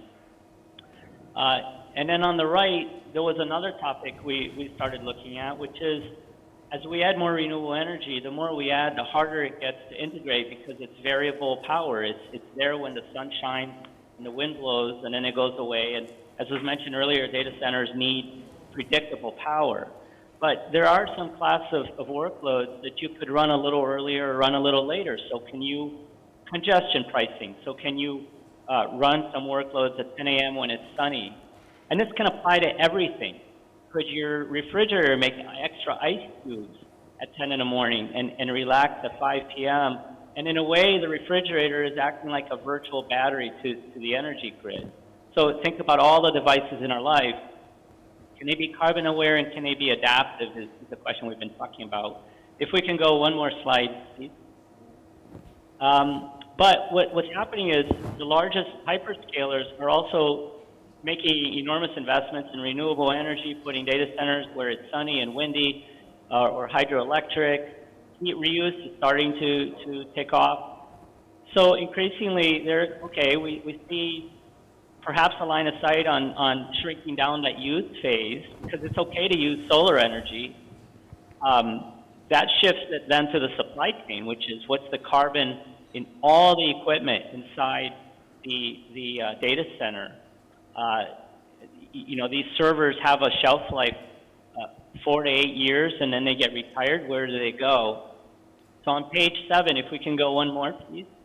So I think what we're going to see, and I know it's not new to this panel, but it is new when I talk to a systems architect at Intel, when you design a server, are you thinking about circular economy principles? Can it be more modular? Can it be more upgradable? Can it be more repairable? So you're only upgrading the thing that needs to be upgraded, and you leave everything else alone. Maybe you leave the power supply, the fan cooling subassembly, the storage alone, and maybe you upgrade the CPU or you upgrade some other component. Can the server have a digital passport? So at end of first life, it could be reapplied elsewhere. So introducing these concepts, I think, will be incredibly important, and I do see the industry in the tech sector kind of moving in this direction of increasing focus on circularity. And then on the next page, please. I was also thinking about what's the impact of traveling to Berlin. By the way, I love Berlin. I wish I was there. My last visit there was fantastic. But, there's a lot of carbon flying across the Atlantic and the hotels and everything else versus the virtual format. And so the virtual format uses energy too. I'm at home, but by some studies, it uses maybe 2 to 5%. And so maybe the future, like what we were comparing earlier, is a blend. Maybe I go less conferences internationally as I might have once before, but maybe when I go, it's with more intentionality, like when it really matters. And then maybe in others, it's virtual, and it's okay. So it's the blend of efficiency as well as with doing a little less, because clearly, I would rather go to Europe on a trip than be here. And then finally, my last slide, this problem is so large, and it's easy to get paralyzed. So I just try to focus within Intel what I can control, what we can control, and we're making great strides in getting executive management to align to Intel's growth interest, financial interest, to lean in on this more aggressively than let's say, our fellow competitors. So there's a lot of opportunity, I think, at least in the tech sector, and so thank you for your time. This is my comment. Very good. Thank you, John. I think what I liked in your presentation is something that I keep hearing also in the telecom and ICT industry, is that when they talk about sustainability, there's always two sides to it. So one side is, I heard greening the IT, greening the ICT industry, because you also use lots of energy with what you do. So you have to do something about that. On the other hand, IT also as an enabler for sustainability. So I think many business models or ideas we are talking about, sharing economy, for example, or even virtual conferences, is enabled by IT and is unthinkable without it. So there's a lever also to really change things. Stefan, I don't know if you have something to add. Well, I found it interesting when you presented the product lifecycle and the possibilities that you already had, that the ones that go into the direction of sufficiency had this question mark still at the end. So use and end of life, where you had repair services, upgrade services, and so on. So all these strategies that would prevent, let's say, the functioning of the old business model, as we sometimes say in sustainability research, product obsolescence or planned obsolescence or whatever. So these components would be, let's say, the bridge which you presented or said beforehand between green growth strategies and post-growth strategies, but of course with major implications. I found that very interesting. Very good. Okay, I would go to the final presentation of the day, and then hopefully we still have some minutes to also discuss overall the topic. But Alex, I would go to you. I'm controlling the slides now, right? Just so you know, so who you have to shout at to go to the next slide. Sounds great, thanks. Yes, please go to the next slide. So I only have a few slides to show. So if I look a Foresight perspective and seeing what are the core sustainability discussions that we are seeing, here you can see that there are a few that I find are relevant if you explore different futures. So if it comes to the automobile industry, and as you all know, there's regulation, the use phase in terms of CO2. So we believe that in the future, with ongoing electrification and then less CO2 emissions while driving, so the question there comes more to an efficiency perspective. So that's why I point out here the CO2 per kilometer to kilowatts per kilometer. The CO2 questions obviously is not going away, it is shifting. So it is shifting from a main point of looking at for the use phase to looking at the CO2 footprint across the life cycle. So we know that with electrification, you need more energy intense materials in the production, in the raw materials. So you definitely need to look across the life cycle to see what is the value of CO2 before a vehicle comes onto the road. The third one for us is to see at the raw material efficiency. So we know our resources are limited. So the question there is really how do you get more out of it and being able to produce the same. The fourth one, if it comes to environmental and social standards, it's the responsibility for the supply chain. So we see this already today, but I strongly believe that all those issues on labor laws, on human rights adherence will become stronger.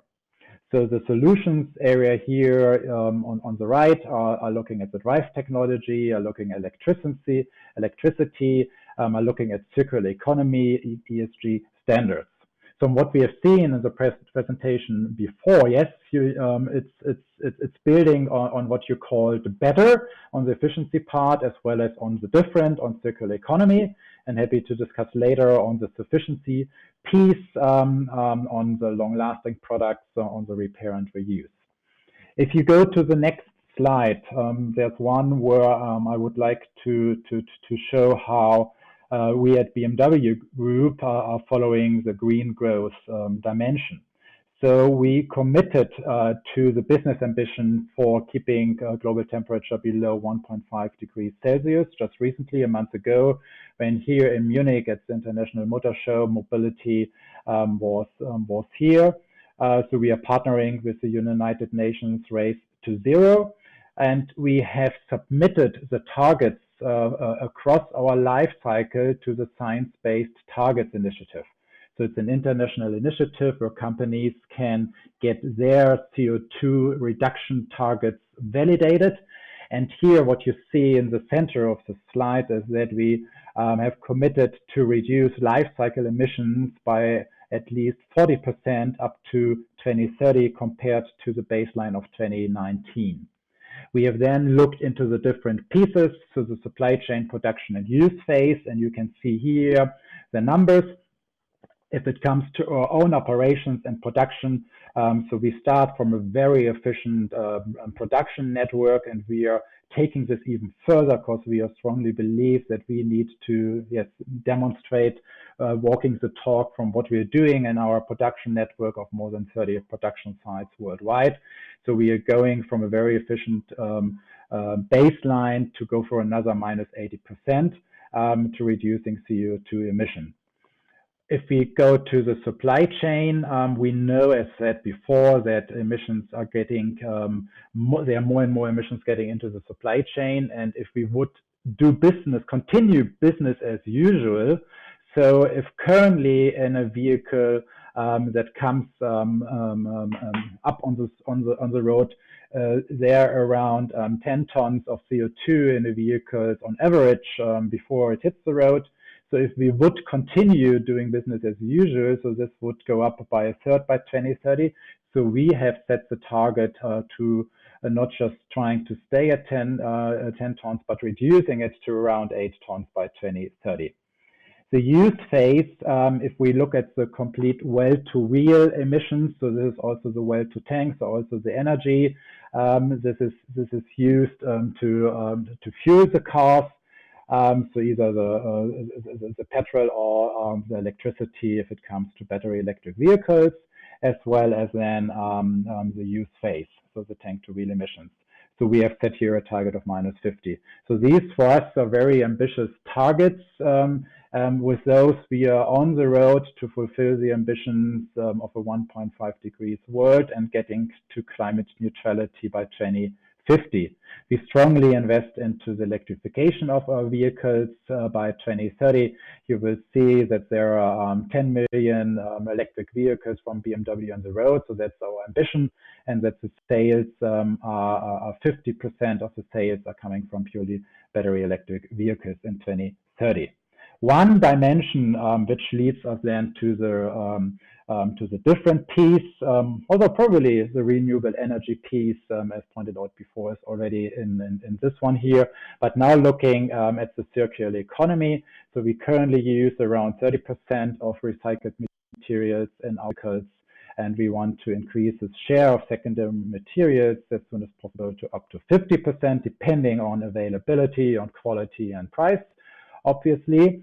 And if we are looking there into the future, and Sebastian, if you could move on to the next slide, there's a vision vehicle of how we could, and could you please start the movie and keep the sound low so that I can continue speaking? No, that was not the movie.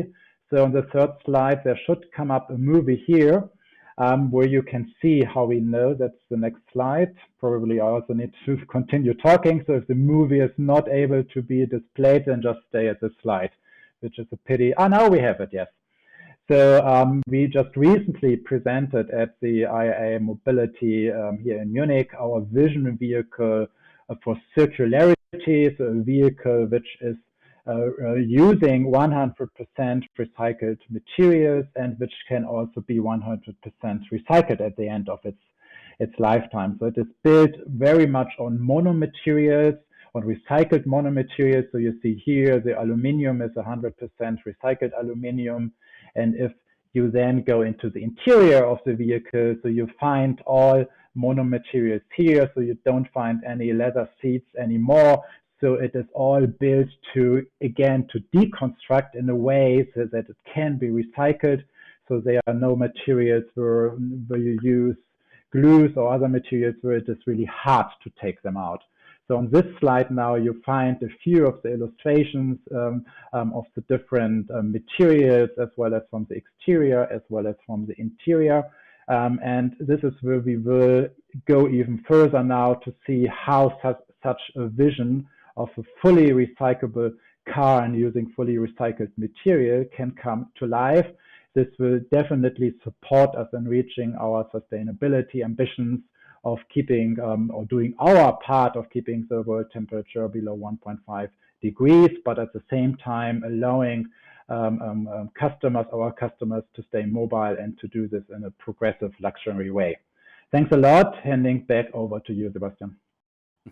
Very good. Thanks, Alex. I've one question. I think one thing you talked about consistency, so circular economy, taking back, recycling the car. When we think about sufficiency in your industry, when we talk about post-growth sufficiency, we sometimes also talk about the servitization, right? You get from being a car manufacturer to being a mobility provider, obviously. So this is something that has been discussed in your industry a lot. Do you see a potential there, or could you even imagine, with concepts like car sharing or providing mobility even in more creative ways instead of selling cars, that this could be a model in a world that doesn't grow anymore so much? Is that something you discuss in this context? Well, definitely. Well, I'm part of the sustainability team, and we look a lot into different futures, and we also look a lot into how servitization can support it. We started early on moving into a car sharing model. So you see with Drive Now for quite a few years back came out how we really looked into getting cities and streets cleaner and less cars on the roads. We are operating a joint venture, so we have been founding a Share Now venture. So this is all what we explored. And it is not just us. If we look at the full industry, so we can see that there are newcomers, new technology companies coming up and are all getting into this space. The point is, you will only be successful if you be able to set up a new business model that is better than the old one, so that first the customer is really picking it up and saying, yes, I don't need my car anymore, so I'm happy to use this new service. If the competition is following this in a way so that the investor can see, yes, this is a more mature business model, and at the same time that you don't operate or that you don't come up with rebound effects. So what we have seen, and I think there are quite a few studies out there, as companies were more and more putting up car sharing offers. So the question is, who is really using them? And I think there are many studies out that it is still not very clear. Is it those that have been the car owner before? Probably even less. But people who have been using public transport, I think in the US there have been quite some studies where people earlier on were using the train to get from the airport into the city, and now they are using Uber cars. So the question is it then a business model that is following the principle of sufficiency, as has been pointed out early on, or did you create a rebound effect because the new offer has been so good that even more people are wanting to use it? At the end of the day, you have not won anything. So yes, trust us. We are looking always at finding business model to decouple growth from resource use, especially also in the use phase.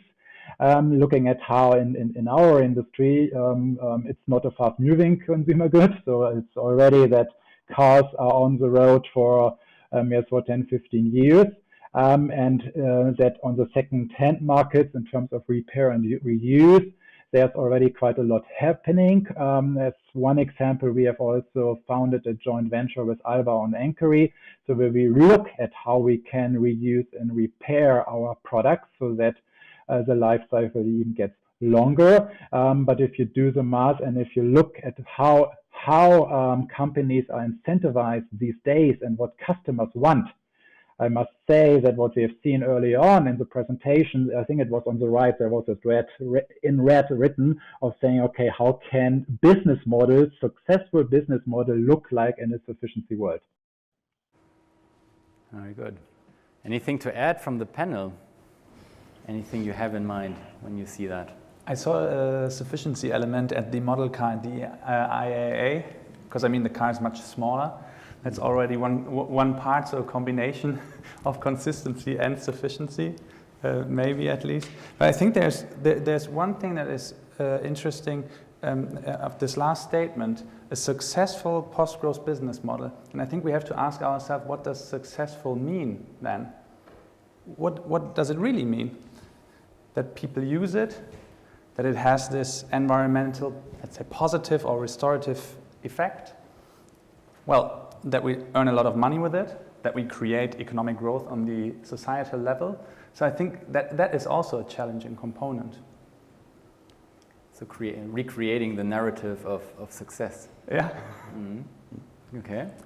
Thomas, you also had a point. Yeah, maybe also a point to the overall, let's say, scenarios we looked at, because we look at growth and then degrowth.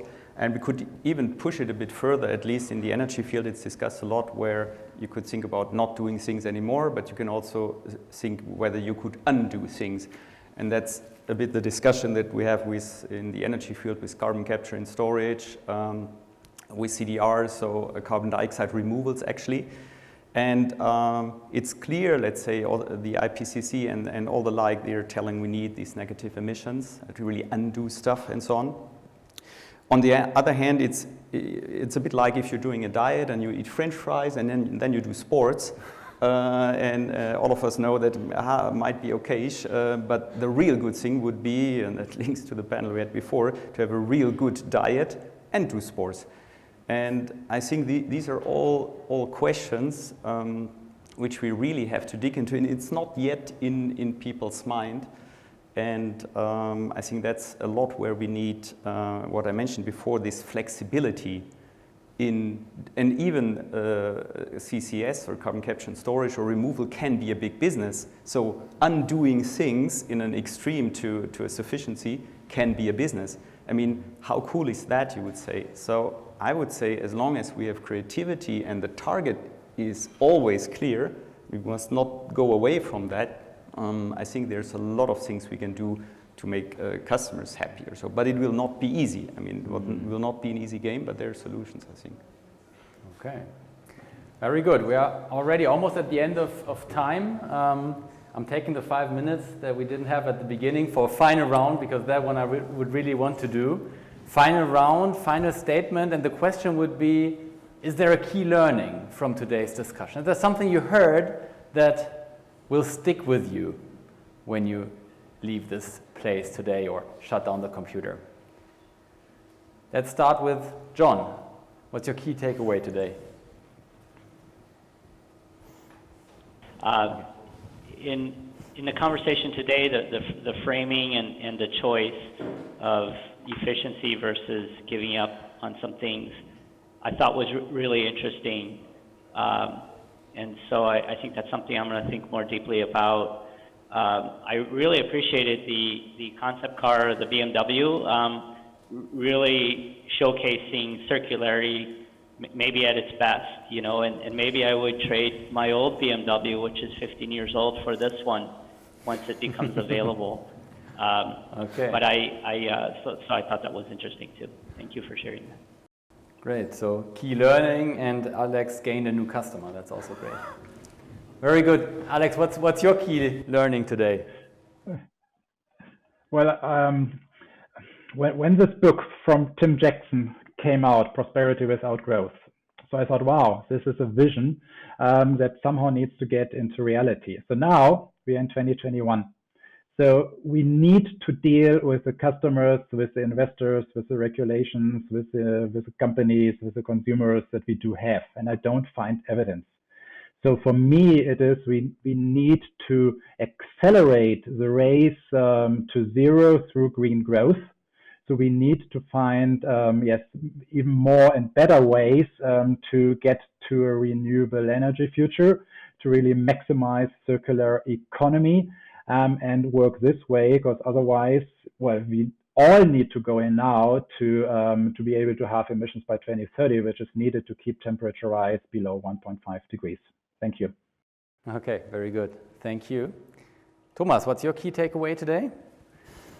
Yeah, I would say what was again visible is how connected things are. And for example, if I look at the people and companies which are here, I mean, for example, Intel with the digital stuff, that's a lot that we can use or we will need to use, for example, to steer our grids in the future.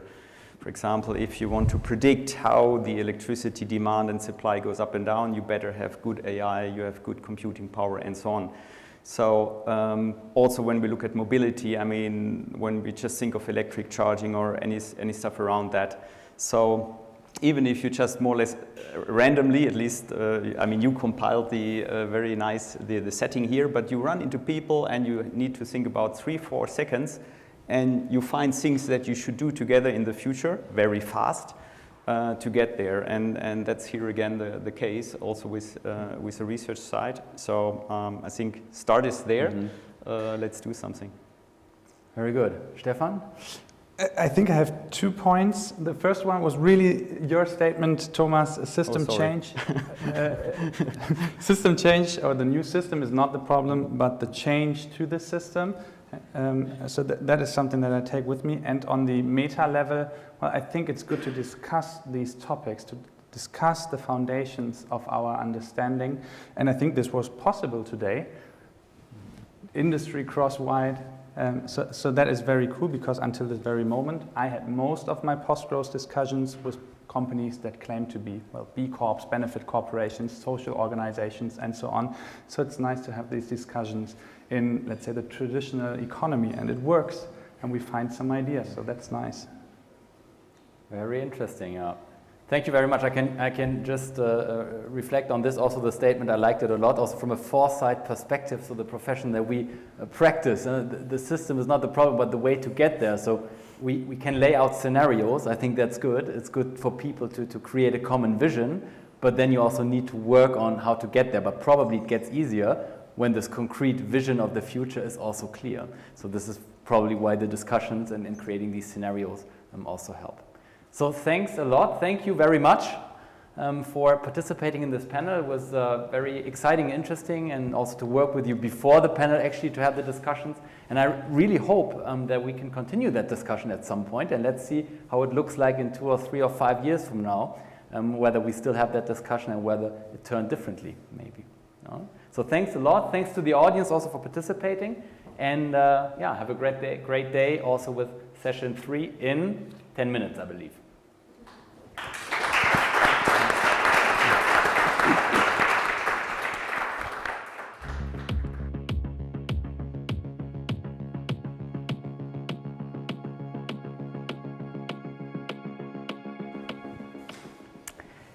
It's my great pleasure to welcome you to our session on the EU Green Deal and ESG. If you're wondering what ESG is, well, that is not a problem. We're going to talk about that and introduce that to you. My name is René Rohrbeck. I'm a professor of strategy at the EDEC Business School in France. And we take great pride in being among the top 10 in Europe, and we used to be top 1 in finance. But that is not the only reason why we want to take a finance perspective on the Green Deal, the sustainability transition. Finance is also representing the fast-moving element in our planet, which is the money. And money can move quite fast. There's also a lot of money out there. And to have a good sustainability transition, we want to make sure that the money moves in the right direction. With me, I have a fantastic panel which will help us understand what is the Green Deal, what is the ESG, what is sustainable finance, and explore with us what is driving this, what's the hope which we attach to it. And we're also going to have the audience involved through a few polls to check the pulse and understand how far are we in that transformation and how ready is your organization to join that. So let me welcome first our panel, first to the very fine, from my perspective, Leonie Goos, who joins us from the Berlin HÜP. So it's a bank focusing on helping real estate to get money, but also to green up. So Leonie is with the innovation and strategy team there.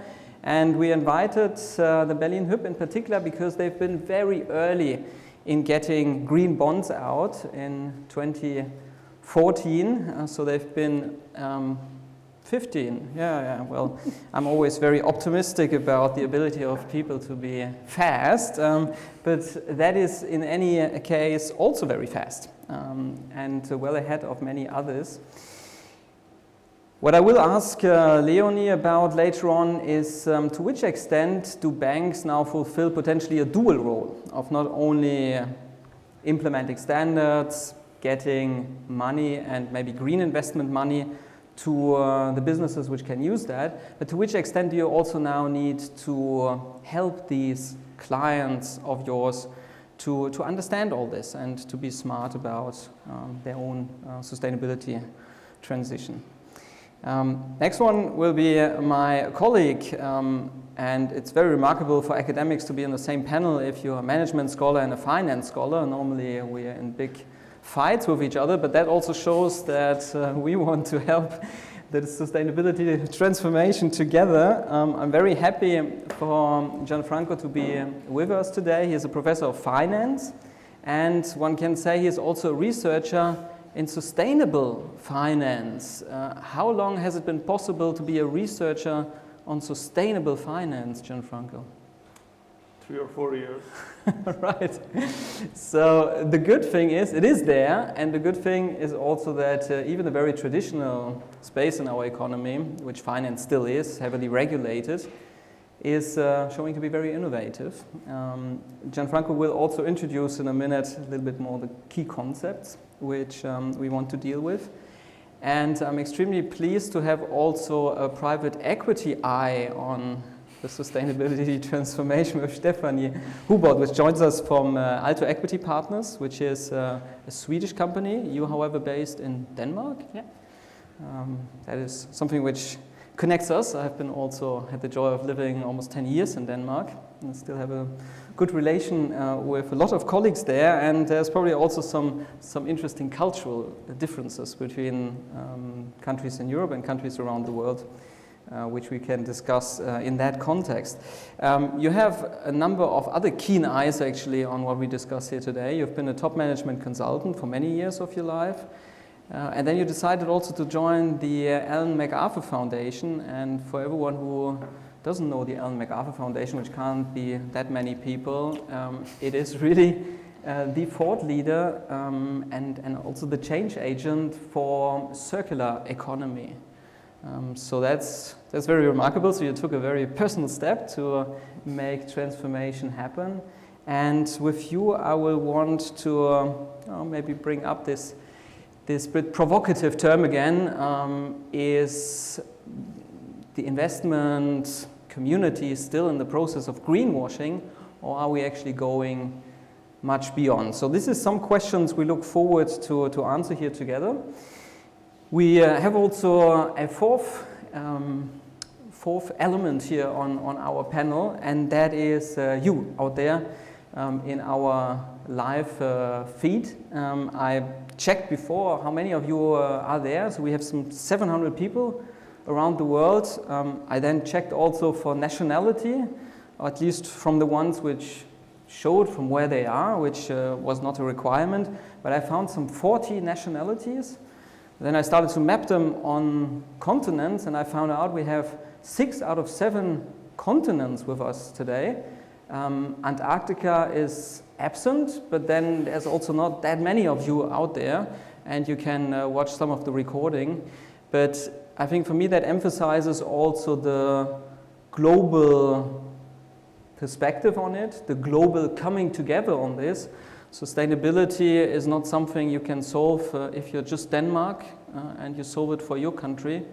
Unfortunately, we need to take care of our planet together, and as we have all been in this pandemic together, it feels like when you travel the world, when you are conversing with people around the world, that has also brought us together. It was the first time when we really felt we're in this together, and we can only solve this together. And maybe that is something which gives also hope for us solving the sustainability and biodiversity challenge together. Now I want to introduce our session with an overview from Gianfranco. Gianfranco has brought us also some nice slides. I had a peek on his front slide and could see some interesting characters. Was wondering to which extent they have something to do with the financial system, but I'm sure that Gianfranco will elaborate on that. Gianfranco has himself also somewhat global perspective. He has been a researcher at the Harvard University, in Bocconi, Cambridge. He's now with us in France. And I'm looking forward to use his presentation to get a focus on what are we actually talking about. So the slides should become visible for us in a second. And now also to everyone out there. So now you know what I'm talking about. The floor is yours, Gianfranco. Thank you very much, René. I'll give you the short answer why I picked this. As you can get from my name and from my thick Italian accent, I'm Italian, so I could not resist bringing some spaghetti western in the session today and tell you a little bit about what is good, what is bad, and what is ugly about climate finance, green finance. So let me start with this slide. So finance is mostly interested in the risks, in the managing risks, in the measuring risks, and of course in profiting from risks. What are the key risks nowadays perceived by corporates? As you know, each year in Davos, there is the World Economic Forum, and the top CEOs from the largest corporations converge in Davos and discuss the problems, the issues they are facing. And they also do a sort of questionnaire about what they perceive as the most challenging risk for their company. So this is the top 10, and this top 10 has been quite consistent over the last few years. As you can notice, the first one, the most pressing risk is extreme weather events, so like flood, storms, so is climate change. The second one is a failure to perform adaptation to climate change, and I'll tell you a little bit more about this in a minute. But if you go through the list, there are at least other 3 items that are climate change related. There is number 8, the loss of biodiversity. We got the first panel discussing food agriculture, and that's a big threat for an entire industry and for the industry connected. There is a water crisis. Water crisis is a consequence mostly of a climate change. But if you look at the list carefully, there is also large-scale involuntary migration. This is a big topic in politics in Europe, in North America. Now, what is the major source of involuntary migrations? The data shows that it's not wars, it's actually climate change. It's the fact that large portions of our continents are no longer able to be used for agriculture, and so people are moving across countries. The item number 2 is a failure to adapt to the so-called transition risks. What is transition risk? Look at this map. This is a map that is released every year by the World Bank. It is a map about what countries are doing in order to prepare themselves and the planet to climate change. And what most countries are doing is pricing carbon, putting a price on carbon. This can come in different forms. It can be a tax on the fuel you put in your car, or can be something more sophisticated that is called cap and trade system, where basically companies purchase an allowance that allows them to sort of issue carbon in the air. What is interesting in this map is that this map is getting more and more colored, because year after year there are more and more countries that are sort of implementing a carbon price measure. So they are introducing a tax on carbon, or they are introducing a price for allowances, and so to allow companies to issue carbon in the air. For now, the US probably is the most notable absent guy there, but things may change very quickly, as the US might actually have a carbon price there very soon. So this is happening. This is a regulation of climate. What company thinks about this regulation? I did with one colleague at Harvard a survey where I asked at sort of large number of companies in the world, what do you think is the right price for carbon, or what price for carbon are you using internally? And as you can see, there is not a consistent number, a consistent answer to this question. But as you can see, the thickest part on this chart is the upper part, meaning that most companies actually are using a very low price for carbon. So when they think about how much they have to spend, how much their cash flow is going to be impacted by carbon, they use something that is between 1 cent and $10 or $20 per ton. So the average amount is $30 per ton. Now, we are very proud in Europe because we are at the forefront of the fight to climate. And in Europe, we have achieved, just in the last few months, a price for carbon allowances of 60 euros per ton. And there were a lot of headlines in the financial newspapers saying, we have sort of reached our target. We have put a price on carbon, and this is going to sort of push the companies towards more cleaner technological production and consumption. However, we should be careful about this enthusiastic sort of response, because the latest quantifications of what is the right price for the carbon are way, way higher. For example, according to a study published on Nature, that is the reference academic journal for this topic, the price for carbon is actually higher. It's probably going to be around $400 per ton, but can be up to $800 per ton. So if this price was implemented today by companies in Europe or in North America or elsewhere, many companies would go bankrupt this very day. So this is why finance is interested in climate and carbon prices, for example, which is only one aspect of climate change.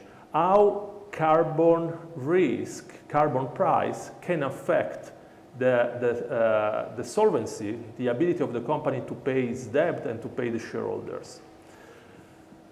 What are the good news? Let's start with the good news about climate finance, sustainability finance. This is booming. 3-4 years ago, sustainable finance was really a niche. So it was really a minor part of the market. There were just few funds, few firms doing it. So companies, investment companies that were integrating the analysis of climate change or other sustainability aspect in the investment process. Now, this has become almost mainstream, especially during COVID, because a lot of individual people, a lot of asset owners, pension funds, sovereign wealth funds, insurance companies realized that this aspect, so climate or social sustainability, are important. And therefore, there has been a huge movement in the market, and now sustainable finance is mainstream. Also, demographics are in favor of sustainable finance. I don't have to cite Greta Thunberg, but we all can see that the new generation are actually more interested, more attracted by this topic, and they expect when they purchase a financial service or when they start investing to have some sort of a positive impact that goes beyond the financial return. The last piece of information that is positive is that when we say risk in finance, we do not necessarily refer to downside risk, the possibility of losing money. Risk means also that can be some upside opportunities. There are potential rewards. And actually, when you look at the quantifications of the investments that are needed to transform our society, we are speaking of dozens of trillions of dollars of new equipments, new technologies that have to be deployed very quickly in order to avoid a climatic catastrophe. So there are opportunities for the companies, not just for the large companies, but also for the smaller companies and also for startups that may come up with potentially scalable technologies. What about the bad news? Well, the bad news is that most companies and most investors are actually greenwashing their data about what they are doing for climate. By greenwashing, I mean that the information they disclose about how much they are exposed are incomplete, are wrong, are not updated.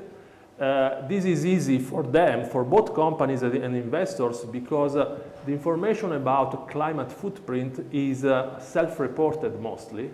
So it's the company that they report, they say what they think is their climate footprint. And most of these data, these numbers, are unaudited. So there is no third-party verification of what companies and investors are saying. They are also helped by the fact that right now there is no leading accounting standard that can be used to account for the sustainability footprint of companies. So there are several fragmented initiatives around the world. GRI, there is the Sustainability Board, there is the Carbon Disclosure Project, there is a long list. But there is no precise standard that is followed and implemented across the world. So it's a perfect situation. Basically, no one is checking the information you are reporting about the climate. And you can say, there is no standard I can follow. So companies can cherry pick the standards that will put them in the best possible light in terms of exposure to climate change. What is the ugly part of the business? And here I speak more like an academic. Well, measuring the climate sustainability is not easy, because this is a multifaceted task that requires a lot of technicalities. For example, carbon is not the only greenhouse gas emission that matters. There are others. When you look at a company, you should consider not only the direct emissions of the company, but also what are the emissions in the supply chain. So this is technically difficult from a practical point of view. So this measurement aspect is very difficult. And another problem is that we can rate a company from different points of view in terms of sustainability. And as I'm going to show you in a bit, too many ratings may actually end up being no rating at all. What do I mean by that? Look at this graph. We are looking here at the largest listed companies in Japan. And here we have the sustainability ratings provided by two of the champions, the best sustainability rating agencies in the world, FTSE and MSCI. So in the upper left quartile or part of the graph, there should be the companies that are the best performers in terms of sustainability for both FTSE and MSCI. And in the bottom right portion of the graph, there should be the companies that have the worst performance for both both rating providers. So how would this graph look like if the ratings were consistent? It should be sort of a line or something like a line, because what is a good company for one rating provider should be a good company for the other as well. The fact that all the companies are scattered across the graph means basically that there is no consistency. So you as a company can pick the rater that gives you the best picture, the best assessment of your sustainability footprint. So measuring climate exposure, climate footprint is an ugly business. Is, even from a technical point of view, not that easy. Let me conclude with what was the risk number one in the list of the World Economic Forum. The exposure to storms, floods, and similar climate-related events. So each one of us has certainly seen a map like this. So this is a map of heat waves in the world, and the dark red is the areas, the geographical areas where there are more frequent and more intense heat waves. I don't know your personal experiences, but I come from South Italy, and when I was sort of a child, not centuries ago, the highest temperatures over the summer was 38 degrees. This summer we reached 50 degrees. So this is happening. In this graph, you see the blue points, the blue dots, are the productive plants of a company. So you can see they're mostly in Europe, in the US, and in South America. So by using this map, you can understand to what extent your company is exposed to heat waves. And you can have a table like this. So each one of the productive side or distribution side of your company can get a rating for the degree of exposure to flood, heat waves, cold wave, hurricanes, and so on. I'm showing you this as a starting point for our discussion because even the exposure to this kind of a physical climate risk is getting more precise and more granular. We know to what extent a company is exposed to the kind of risk. We can measure it. And what is interesting is the author of this table. This table was prepared by Standard & Poor's, so the most famous rating agency in the world, meaning that they are incorporating these kind of metrics in the ratings for companies that are raising capitals on international financial markets. Thank you. This was my starting point for the discussion. Wonderful. Thanks very much.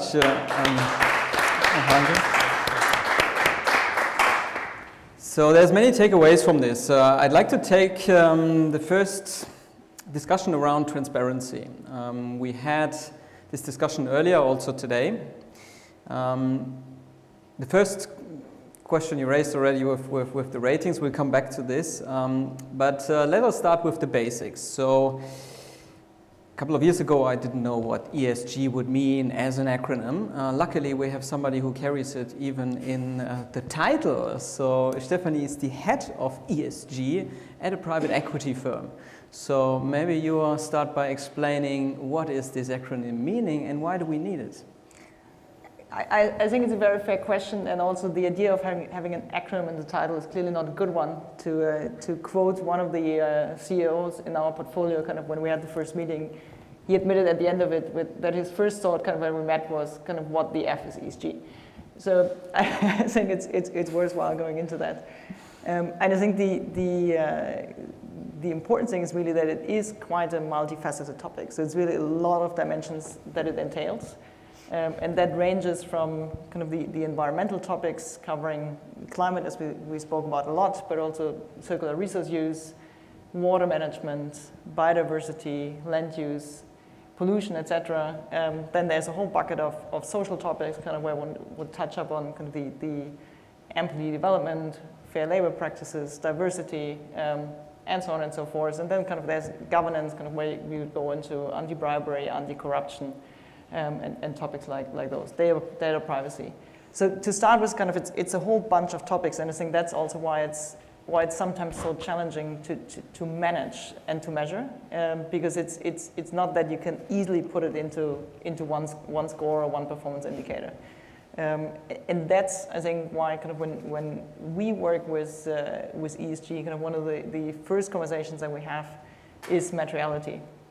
And there are different definitions out there, but when we follow kind of the GRI definition, there's a Global Reporting Initiative definition of materiality, then one would look kind of on one dimension into where does a company has kind of its biggest impacts, and on the other dimension, kind of what are the stakeholder expectations.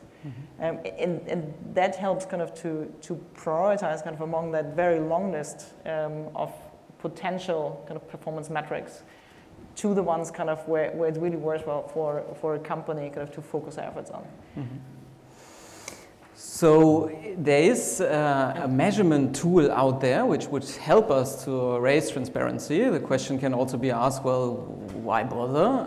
We saw this interesting graph from Gianfranco where indeed we would expect a correlation between two rating agencies to agree with each other, which is seemingly not the case there.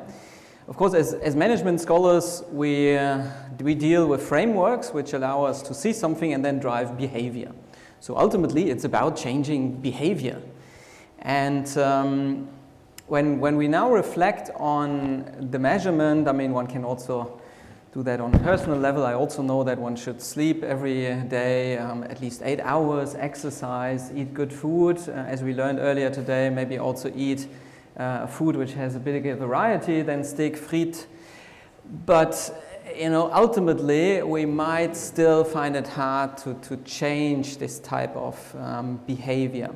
Now, when we think about the approach which Europe takes and other countries around the world as well, to say we start with the financial sector, The question is, does that make sense? So it trickles down from standards, from transparency, and then it hits the banks, Leonie. And the question which I'd like to forward here to you is, what's the role of the banks then to help shape behavior at your clients and help them on the path to become more sustainable? Well, first of all, of course, it's the role of the banks to provide the economy with finance, with money, and we all need money for the transformation. It's a huge challenge. You know, the EU published how much money is needed, and that cannot just come from public entities. So it's the bank's role to work with customers and reorientate money to sustainable projects and sustainable finance. And sustainable companies and business models. Mm-hmm. And of course, banks usually work in a partnership with the customers. They know their business models, they know their challenges, they know their competitors. So we, as you said in the beginning, we also take over a role of accompanying the transformation process. And we spoke about the criteria coming from the EU taxonomy within the EU Action Plan for Sustainable Finance. And so that's what we can do, talk with our customers concerning the criteria that is relevant for their economic activities and challenge them as a bank. Mm-hmm. Because at the same time, and that's also part of the EU Action Plan, we need as banks to consider the ESG risks in our risk management. And it's a lot easier to address customers with making them sensible for risks, financial risks, risks concerning their business model, and then getting together talking about a transformation plan and the finance. Mm-hmm. But I would like to actually also defend the rating agencies from our point of view. Of course, I agree there is a lot of insecurity. How do they work? Because there are different results. Maybe that comes also from the point of the rating process. You know, if you have a rating date as a company at the end of the year, and in your peer group, the other one has, for example, 3 months later or 4 months later in the new year, and you have completely different information. The one has the information from 1 year ago from the financial report, and that's what we noticed makes a huge difference between the rating agencies. But we wouldn't be there as a company where we are without the rating agencies. That's the truth, because we needed the investors' money for all their green bonds with our focus on green finance, and they challenged us. I really appreciate it, actually, because we had to turn every stone in our company, and we can today say that every employee of us has a sustainability subject somewhere, and we needed policies, we needed workshops, and all kinds of proof and public proof that we are not greenwashing, we take it seriously. Mm-hmm. But still, I agree, you know, but I appreciate that they pushed the button earlier than the EU, so that we and other companies who work with ratings or are interested in ratings or dependent on ratings have already some time ahead in sustainability performance. Mm-hmm.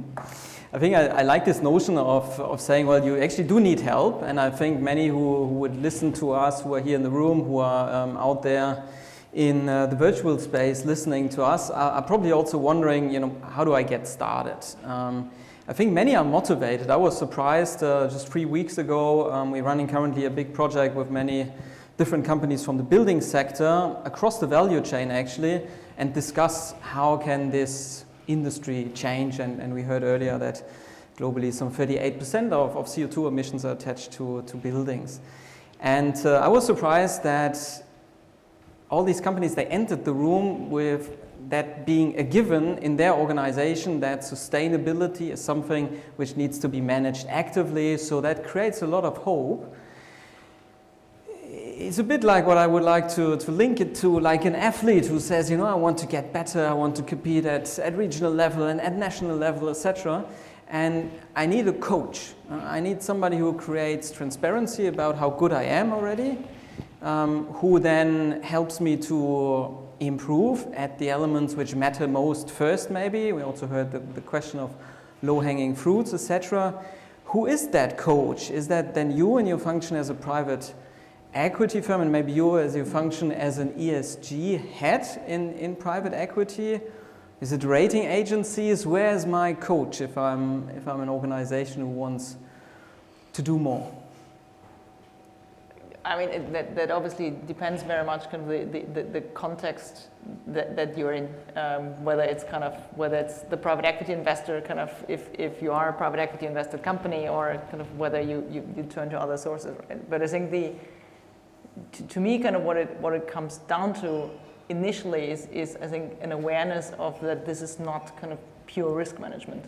Mm-hmm. And once kind of you work with management teams and they understand that this is, and very much also along the lines of what you said, that there is a risk component, but there is a clear upside component as well. And that's also kind of how we at Alto work with ESG is really kind of bringing it from a place kind of where it used to be in private equity, and that was very much kind of in the compliance and risk management corner, to one that is much more focused on ESG value creation.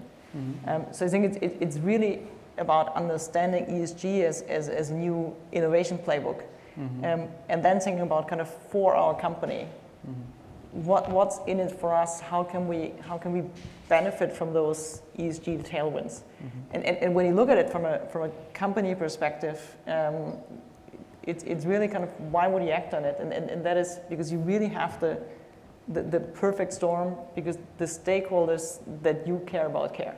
Mm-hmm. So from a company perspective, you have the customers, you have especially kind of the future talent, so it's a huge factor in winning that war for talent. You have the regulators, and we heard about it, that both kind of, and especially in the EU, but both for the real economy and the financial sector, kind of regulation is tightening. You get increasingly better financing conditions if you can prove your sustainability credentials. So it's kind of all around you, really. Mm-hmm. And that's kind of why I think kind of there's no alternative, or basically there's no way of not acting. Mm-hmm. And then it is really to understand kind of how do you capture or how do you build a competitive edge around it. Mm-hmm. And I think to get there, it's probably a combination of different factors. Right? It's building capabilities in-house. It's potentially working with external consultants. It's speaking to your investors and banks. I think there are multiple sources of information and different kind of stakeholders that can help you get there. I think it's also, and I mentioned materiality analysis in the beginning. I mean, one of the key reasons why kind of that materiality is so important, it is about listening to stakeholders. Mm-hmm. So it's also to say kind of survey employees, ask them, speak to your customers, especially your key accounts, understand kind of what is it that's important to them. Mm-hmm. And that gives you a lot of good information of where to start. Mm-hmm. Fantastic. And I think maybe the last bit to add to that, I think there's also something about a lot of players get paralyzed a bit by the multi-dimensional nature, mm-hmm. And also kind of that idea of having to kind of get to perfect. Mm-hmm. And I think from our experience, it's much more about getting started and improving year on year, mm-hmm. And not trying, basically not being paralyzed by saying kind of, but it's so far away. Yeah. Yeah, I like that notion. Also, when I compare that to the athlete situation, right, that you say, well, the Olympic athlete there is doing already everything right. I'm quite far away. I give up. That's not the idea. I want to ask Gianfranco also about sort of this generations. I think we had that before when it comes also to consumption. We have this notion that there's this new companies which get the talent, which are ESG sort of compliant. They born this, they live this, and they become very interesting investment targets. So when we did our last startup scan in the building sector, we found the fastest growing companies were very young companies, which is by default you'll say not surprising. However, they were often very close to, I would call that in ESG compliance, ESG driven business models, ESG value creation logics to a larger extent without me having checked in detail. But is that something you would also see from a financial perspective, that a lot of money is flowing into such companies? So if you look at venture capital, it was a say in Silicon Valley that financing energy was like the death valley, in the sense that no one wanted to invest in clean tech. Mm-hmm. And there is a technical reason for that. Usually clean technologies require a lot of capital to be scaled up, mm-hmm. and the investment horizon is very long. Mm-hmm. And this doesn't work well with the investment horizon and the financial constraints or venture capital and private equity. Mm-hmm. So if you look at historical statistics about how much capital has been put into clean tech ventures, usually you will be stuck sort of by the limited amount of capital that has been invested so far. However, things have changed a lot over the last 2 or 3 years. And because of all these elements that are happening, changes in regulation, changes in demographics, there is a sort of a fresh interest from venture capital for this industry. Also, there are also some sort of investors that can provide so-called patient capital, mm-hmm. capital that can wait. You don't have to sort of divest in 3, 4, 5 years. Mm-hmm. You can potentially wait 10 or 15 years. And these kind of investors, for example, university endowments, pension funds, sovereign wealth funds, are sort of looking with more interest into this industry. So let's hope for the best. Mm-hmm.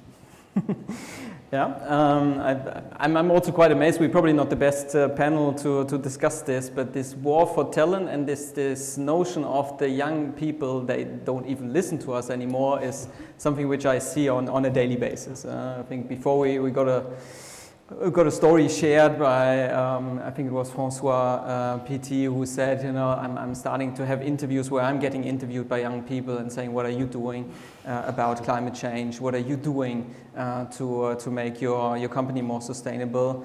I had a similar sort of request for an engagement for a big scenario program of bringing together the old and the new employees in an organization with scenarios, with having a strategic dialogue about priorities from a big chemical company. That was quite amazing.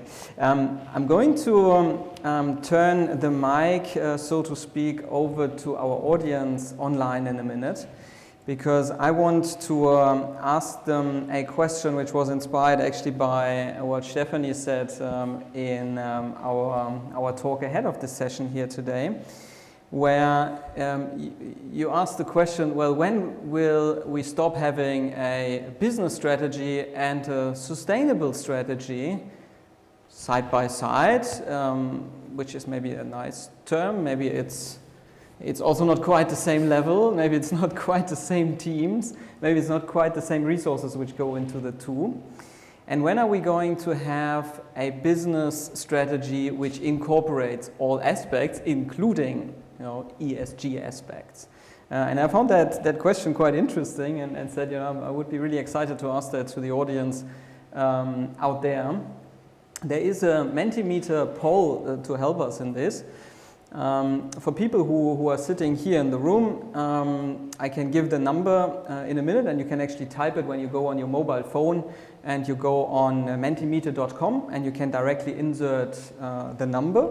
And for everyone who is online, they see it in the chat and they probably just need to click on it.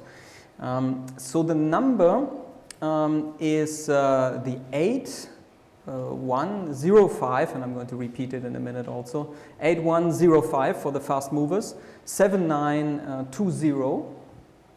You can start voting directly on the question, how long will it take or when will we have such an integrated business strategy which incorporates business aspects and sustainability aspects in your organization?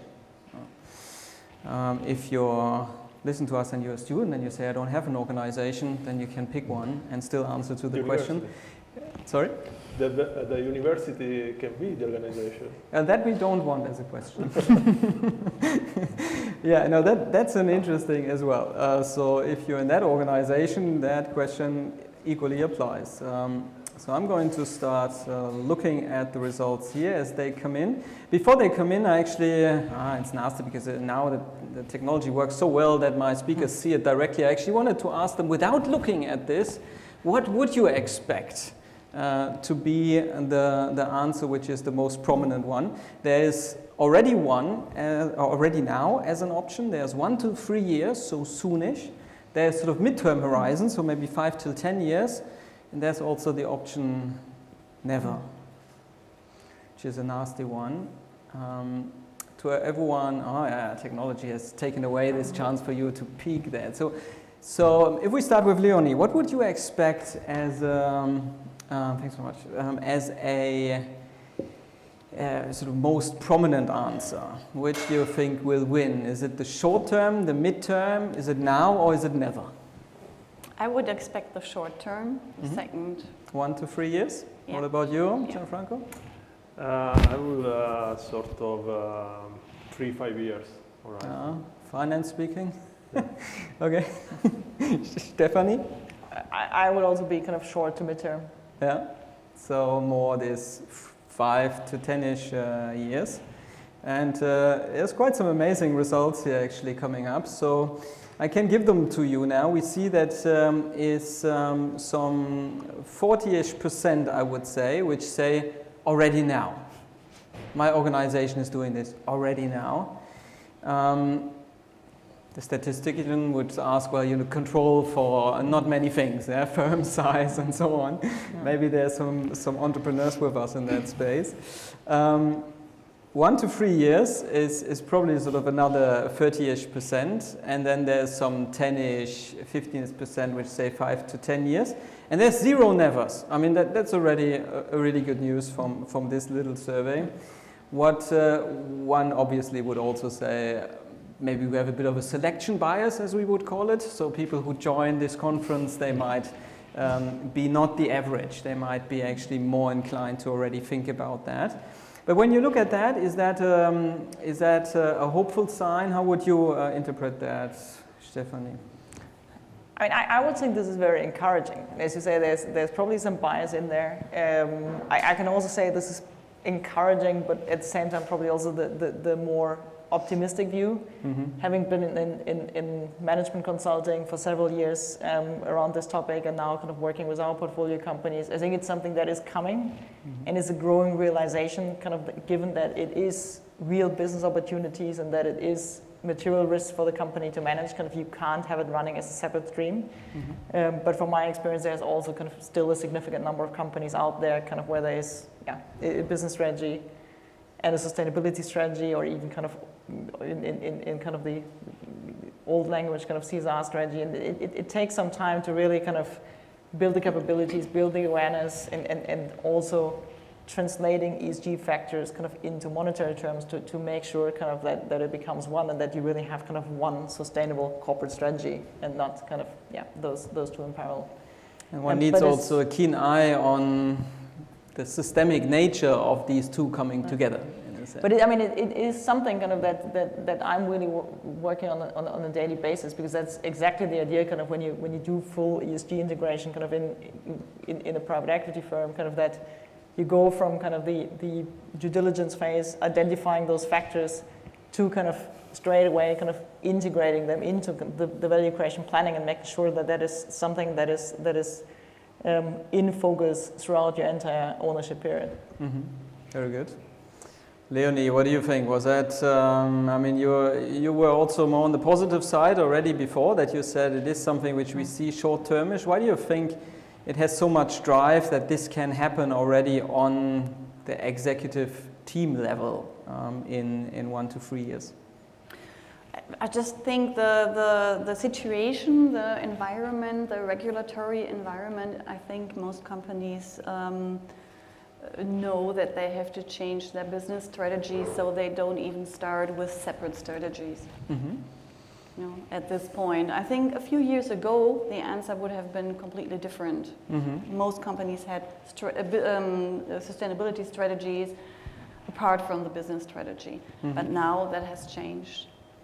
I want to just share a little anecdote there. I was giving a talk once with a very famous book author from the US together, so I was sort of the small band going first, and then came the big man, and then we had a panel together in Denmark. And that's now probably some 5 years ago, let's say. And so one of the audience raised the arm and says, how important is CSR in board meetings in the US? So it was clear to whom that question is being addressed. He's a very famous author and actually also a very famous business person. Says, this is a very good question. Renee, what is CSR? And I'm like, well, this is about this sustainability. Oh yeah, okay, yeah. No, role, no, it's not. So this was 5 years ago. Gianfranco, was that what you were expecting when you were saying 3 to 5 years? That you said, well, I don't know if the people you interface with have it on the top of their agenda. Yeah, so much? I think that, to play the devil's advocate. So the question, there was some ambiguity there, because the question would be how deeply sustainability has been integrated in the company. So I'm sure that nowadays all the companies are doing something that is sustainable or looks like sustainable. The problem is how much of their value chain is really covered. To what extent they are able or they will be able to sort of switch to a cleaner production and consumption. And my personal take is that unless there is a strong, clear regulation, companies alone will not fully and quickly switch to a clean production and consumption. Mm-hmm. I mean, coming back, of course, to the transparency, being able to measure it, being able to get that reflected. I think when I started to have a phone, which brand name should not be mentioned, and started to tell you how many steps you're doing and so on, you start to get more conscious about sort of your behavior and maybe how good that is for your health and your ability to work, etc. So I think that is a recurring theme, right? We need to make that transparent. I remember a couple of experiments some years ago when I was in an innovation lab. Somebody had the idea of displaying in either more green or either more black colors based on the information they collected from business travel, how much I'm printing, how much energy I'm consuming. They had the idea we're going to display that on the seat map. There was actually an open office space, so you need to badge in and choose your seat, and they choose to display with this color coding who has the darkest soul, let's say, or who has the darkest carbon footprint. And I think this survived about 3 days, because that was the time until sort of management came back and occupied their seats again, and then it lasted about 5 minutes, because you can imagine that over proportionally business travel was taxed into this information which is available, which you can display, and which drives behavior. In this case, it didn't really had the intentional effect of driving then business travel down, for instance. But it was remarkable if you get this direct feedback on things you do. So that's certainly a takeaway from today. We need this transparency, we need standards, we need rating agencies, we need anyone who can help to drive transparency. Now, I'm a person who's very optimistic and who thinks we can change. I have to say that I converse a lot with people who think firms cannot change, people cannot change. There's actually a kind of running joke in my community which starts with 2 planets meeting each other, and the one planet looks a bit sad, so the other one asks, what's wrong? First one says, well, I'm really sick, I've got Homo sapiens. then the other one says, don't worry, that will go away. And that's sort of the notion, you know, are we able to stop consuming the 3 times the Earth, the 5 times the Earth? So what's the things which make you hopeful that we are fast enough, that we can make that transformation fast enough? What would you say, Stefanie? I must admit, kind of that personally, kind of I go a lot back and forth between kind of being hopeful and optimistic, and that's probably also what I need kind of to do my work. But I mean, there are clearly also days kind of when you look at the pure facts today, we are open-eyed running into a wall. Mm-hmm. And I think when you look at the last UN report on climate, the ICCC report, I think the messaging couldn't have been clearer. Mm-hmm. It's man-made, it's getting warmer, it's getting more extreme. We have a short window of time to fix it, and you could add, what are we waiting for? Right? Mm-hmm. And I think also kind of just a week ago, kind of we got the preliminary NDCs from a range of companies, so the national commitments on climate. And when you look at that, kind of what's committed kind of by the national governments, we are seeing kind of a minus 12% by 2030. What we need is minus 45% to get to the 1.5 degree target. And that is obviously super alarming. So I think the only thing I can say, kind of we clearly need all actors. And there's no one who can have an excuse to say kind of, I'm sitting it out and waiting. That's one of the challenges, right? It is the perfect prisoner's dilemma. Mm-hmm. So I think we need the businesses, we need the consumers, we need the investors, again, anyone who can help kind of drive the agenda. Mm-hmm. And what makes me hopeful, and that is also basically what has been the one kind of red thread throughout my career probably is that you can actually reconcile the economic and the environmental objectives. Mm-hmm. And kind of when you look at it as a company, again, kind of if you increase your energy efficiency and your resource efficiency, you can drive down costs. Mm-hmm. If you kind of innovate your business models in the right way, kind of you can tap into new markets and you can engage your consumers around it. And you can extend that kind of through the different dimensions on the social and governance side as well, right? But I think so what makes me hopeful is that even kind of, I think even for the ones that might still be cynical around it and think this whole kind of thing about climate change, not sure whether it's real or kind of you don't want to see it, there is real business sense in moving these topics forward. And I think that is hopefully what will drive us a long way. Mm-hmm. But yeah, as I said, we need all hands on deck because we have basically this decade left to act. Yeah, and there's this notion of we need to act together to get out of this prisoner's dilemma, because that's sort of a classical thing that you can play prisoners against each other and they choose actually wrongly.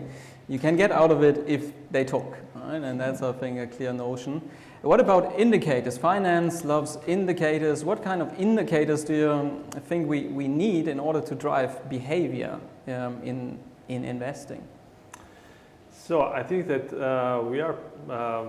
we academics are part of the problems here, because in order to address climate change and to measure the climate change footprint, we should sort of reduce the gap between social sciences people, so management, finance, economists, and natural scientists.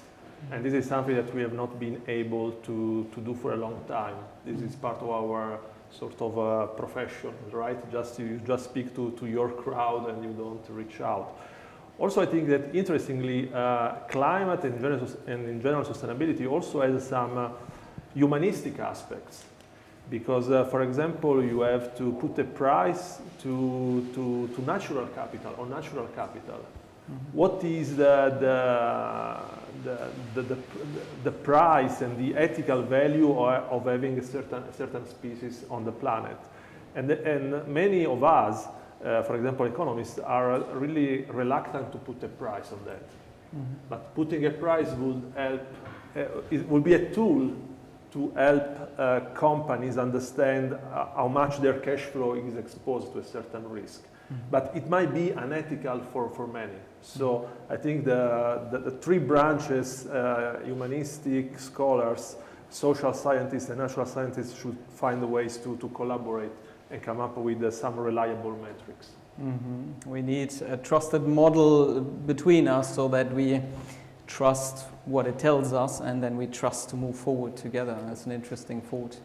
What I'm often wondering about is who is most likely to act on it. I don't want to use that for pointing fingers. I would like more on the positive side to say I was quite surprised when we're doing our large industry projects.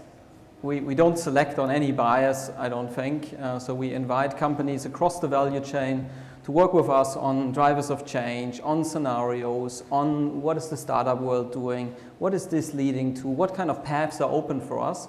And in these type of projects, we end up having a lot of family-owned businesses. Is that a surprise? Is that family-owned companies which think differently about transformation? Does anyone want to speak to that? Is ownership does that matter? I think if I can is about the investment horizon, because the starters of so Europe is the leader in the sustainable finance, but who started this leadership was mostly the pension funds of Scandinavia and the UK. So they were already 20, 30 years ago thinking about integrating this because their clients, the people they are investing the money for, are going to get the money 20, 30, 40 years from now, so the pensioners. And in the long term, climate risks are going to become more material. So who has long-term view about investments, including family offices, is clearly more exposed to this kind of risk. I would agree to that. I think it's clearly kind of as a family business, kind of you're not that much driven by quarterly results, so you can allow yourself kind of to look through kind of the mid to long term and say, how does this ultimately help our business to be kind of sustainable and on all dimensions? So maybe a nice invitation opening family businesses, family funds. Feel free to also lead the way to a certain extent and help us take this midterm to long-term perspective into focus. We've got 3 minutes left in this panel. I'm going to use this for my oracle question, the what's next question. You can use this for whatever you want, so either tell us what you would like to see coming next, or say, well, this is what I'm expecting coming next. That would be up to you, but each of you would have 1 minute to tell us what's next on sustainable finance and the sustainable transition. It's normally ladies first, but you're alone there, and there's 2 ladies, so I think Gianfranco should really go first.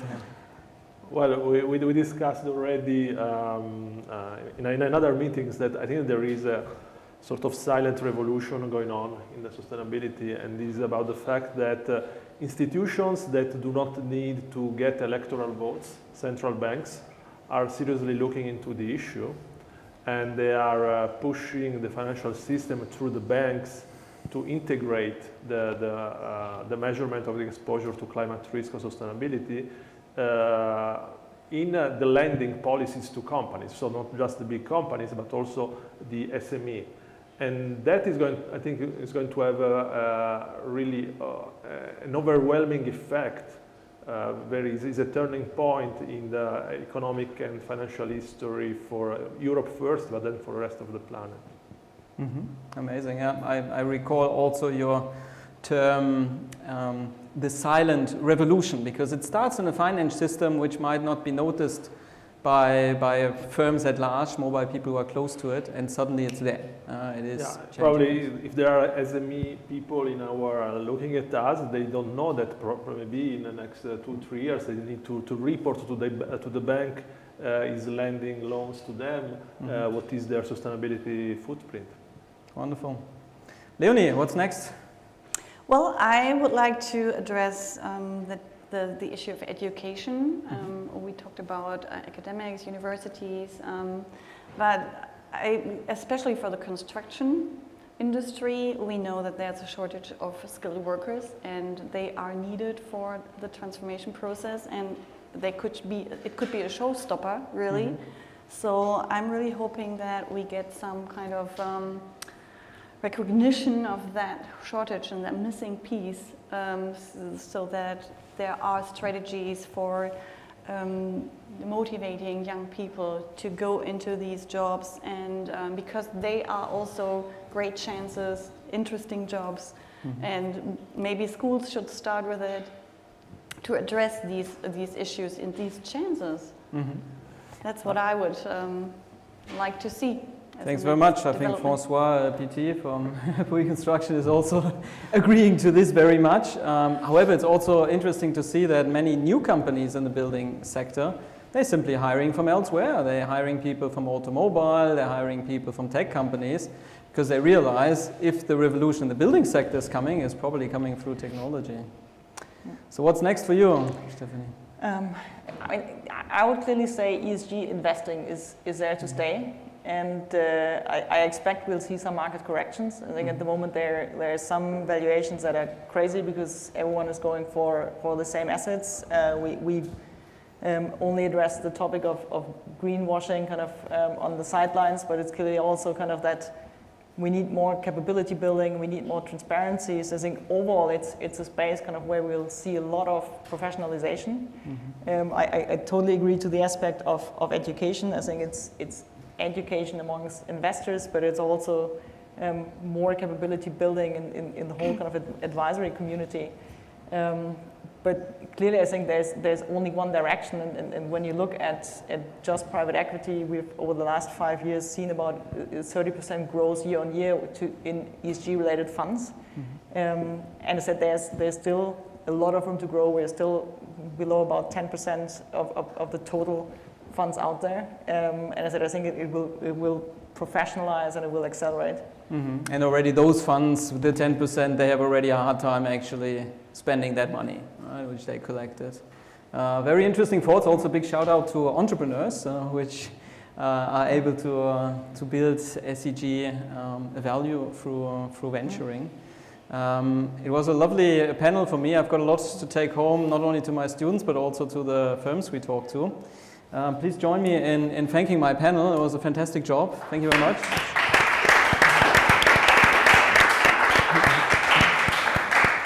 So I think the notion is really that the discussion is only starting here. The notion is that the financial sector is sort of getting the act together, and that it is ready to potentially lead this silent revolution to a sustainable transition. So I would like to end on this positive note, thanking the panel, and then I think next up is that we bring Tobias and maybe Mike also back for a little wrap up. So thanks very much. Our job is done. Thank you.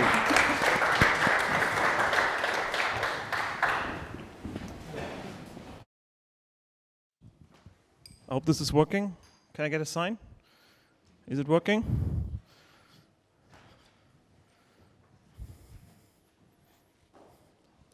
Is that it? No. So is that a yes? All right. Thank you very much. So it is my turn to wrap the session up today.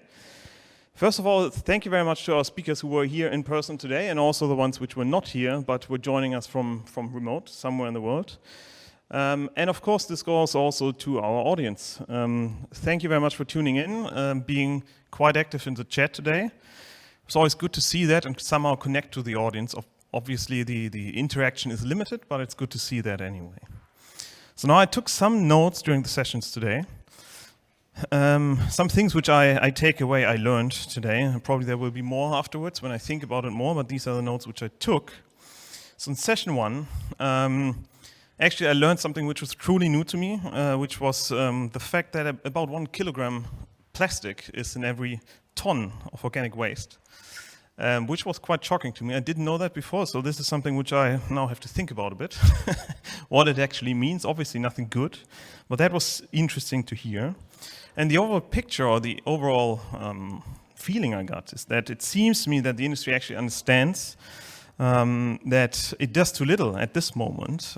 Also, that a larger transition is actually necessary, but not so easy to get started with. So many things are happening already, but somehow it feels like, well, there needs to be a bigger step, and it's not so easy to get there.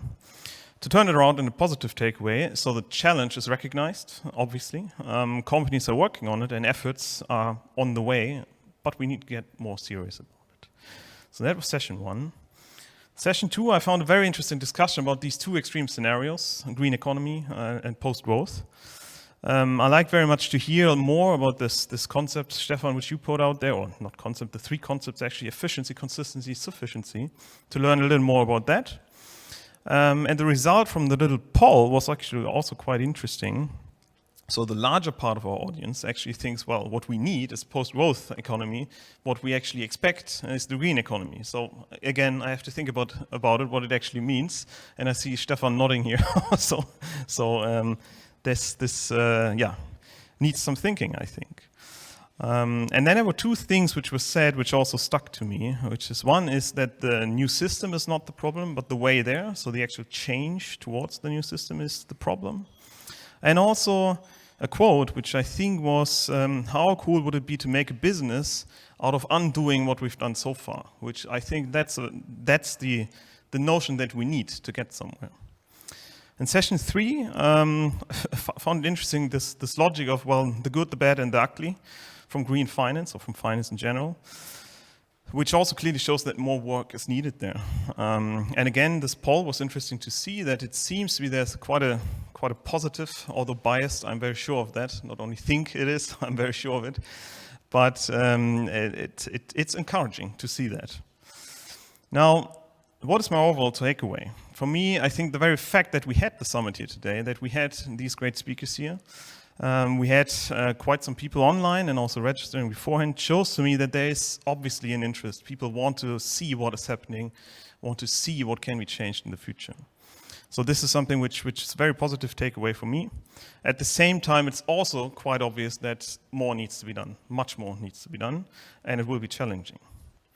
So my wish after this day would be to stay in touch with all of you here, obviously, but also with our audience out there. So get in touch if you want to. And I think we will be back with similar summits in the future. So now we have 2 series, the AI Summit and the Sustainability Summit. And I'm sure we will continue to have both of them in the future. So thank you again, all of you, and goodbye for now.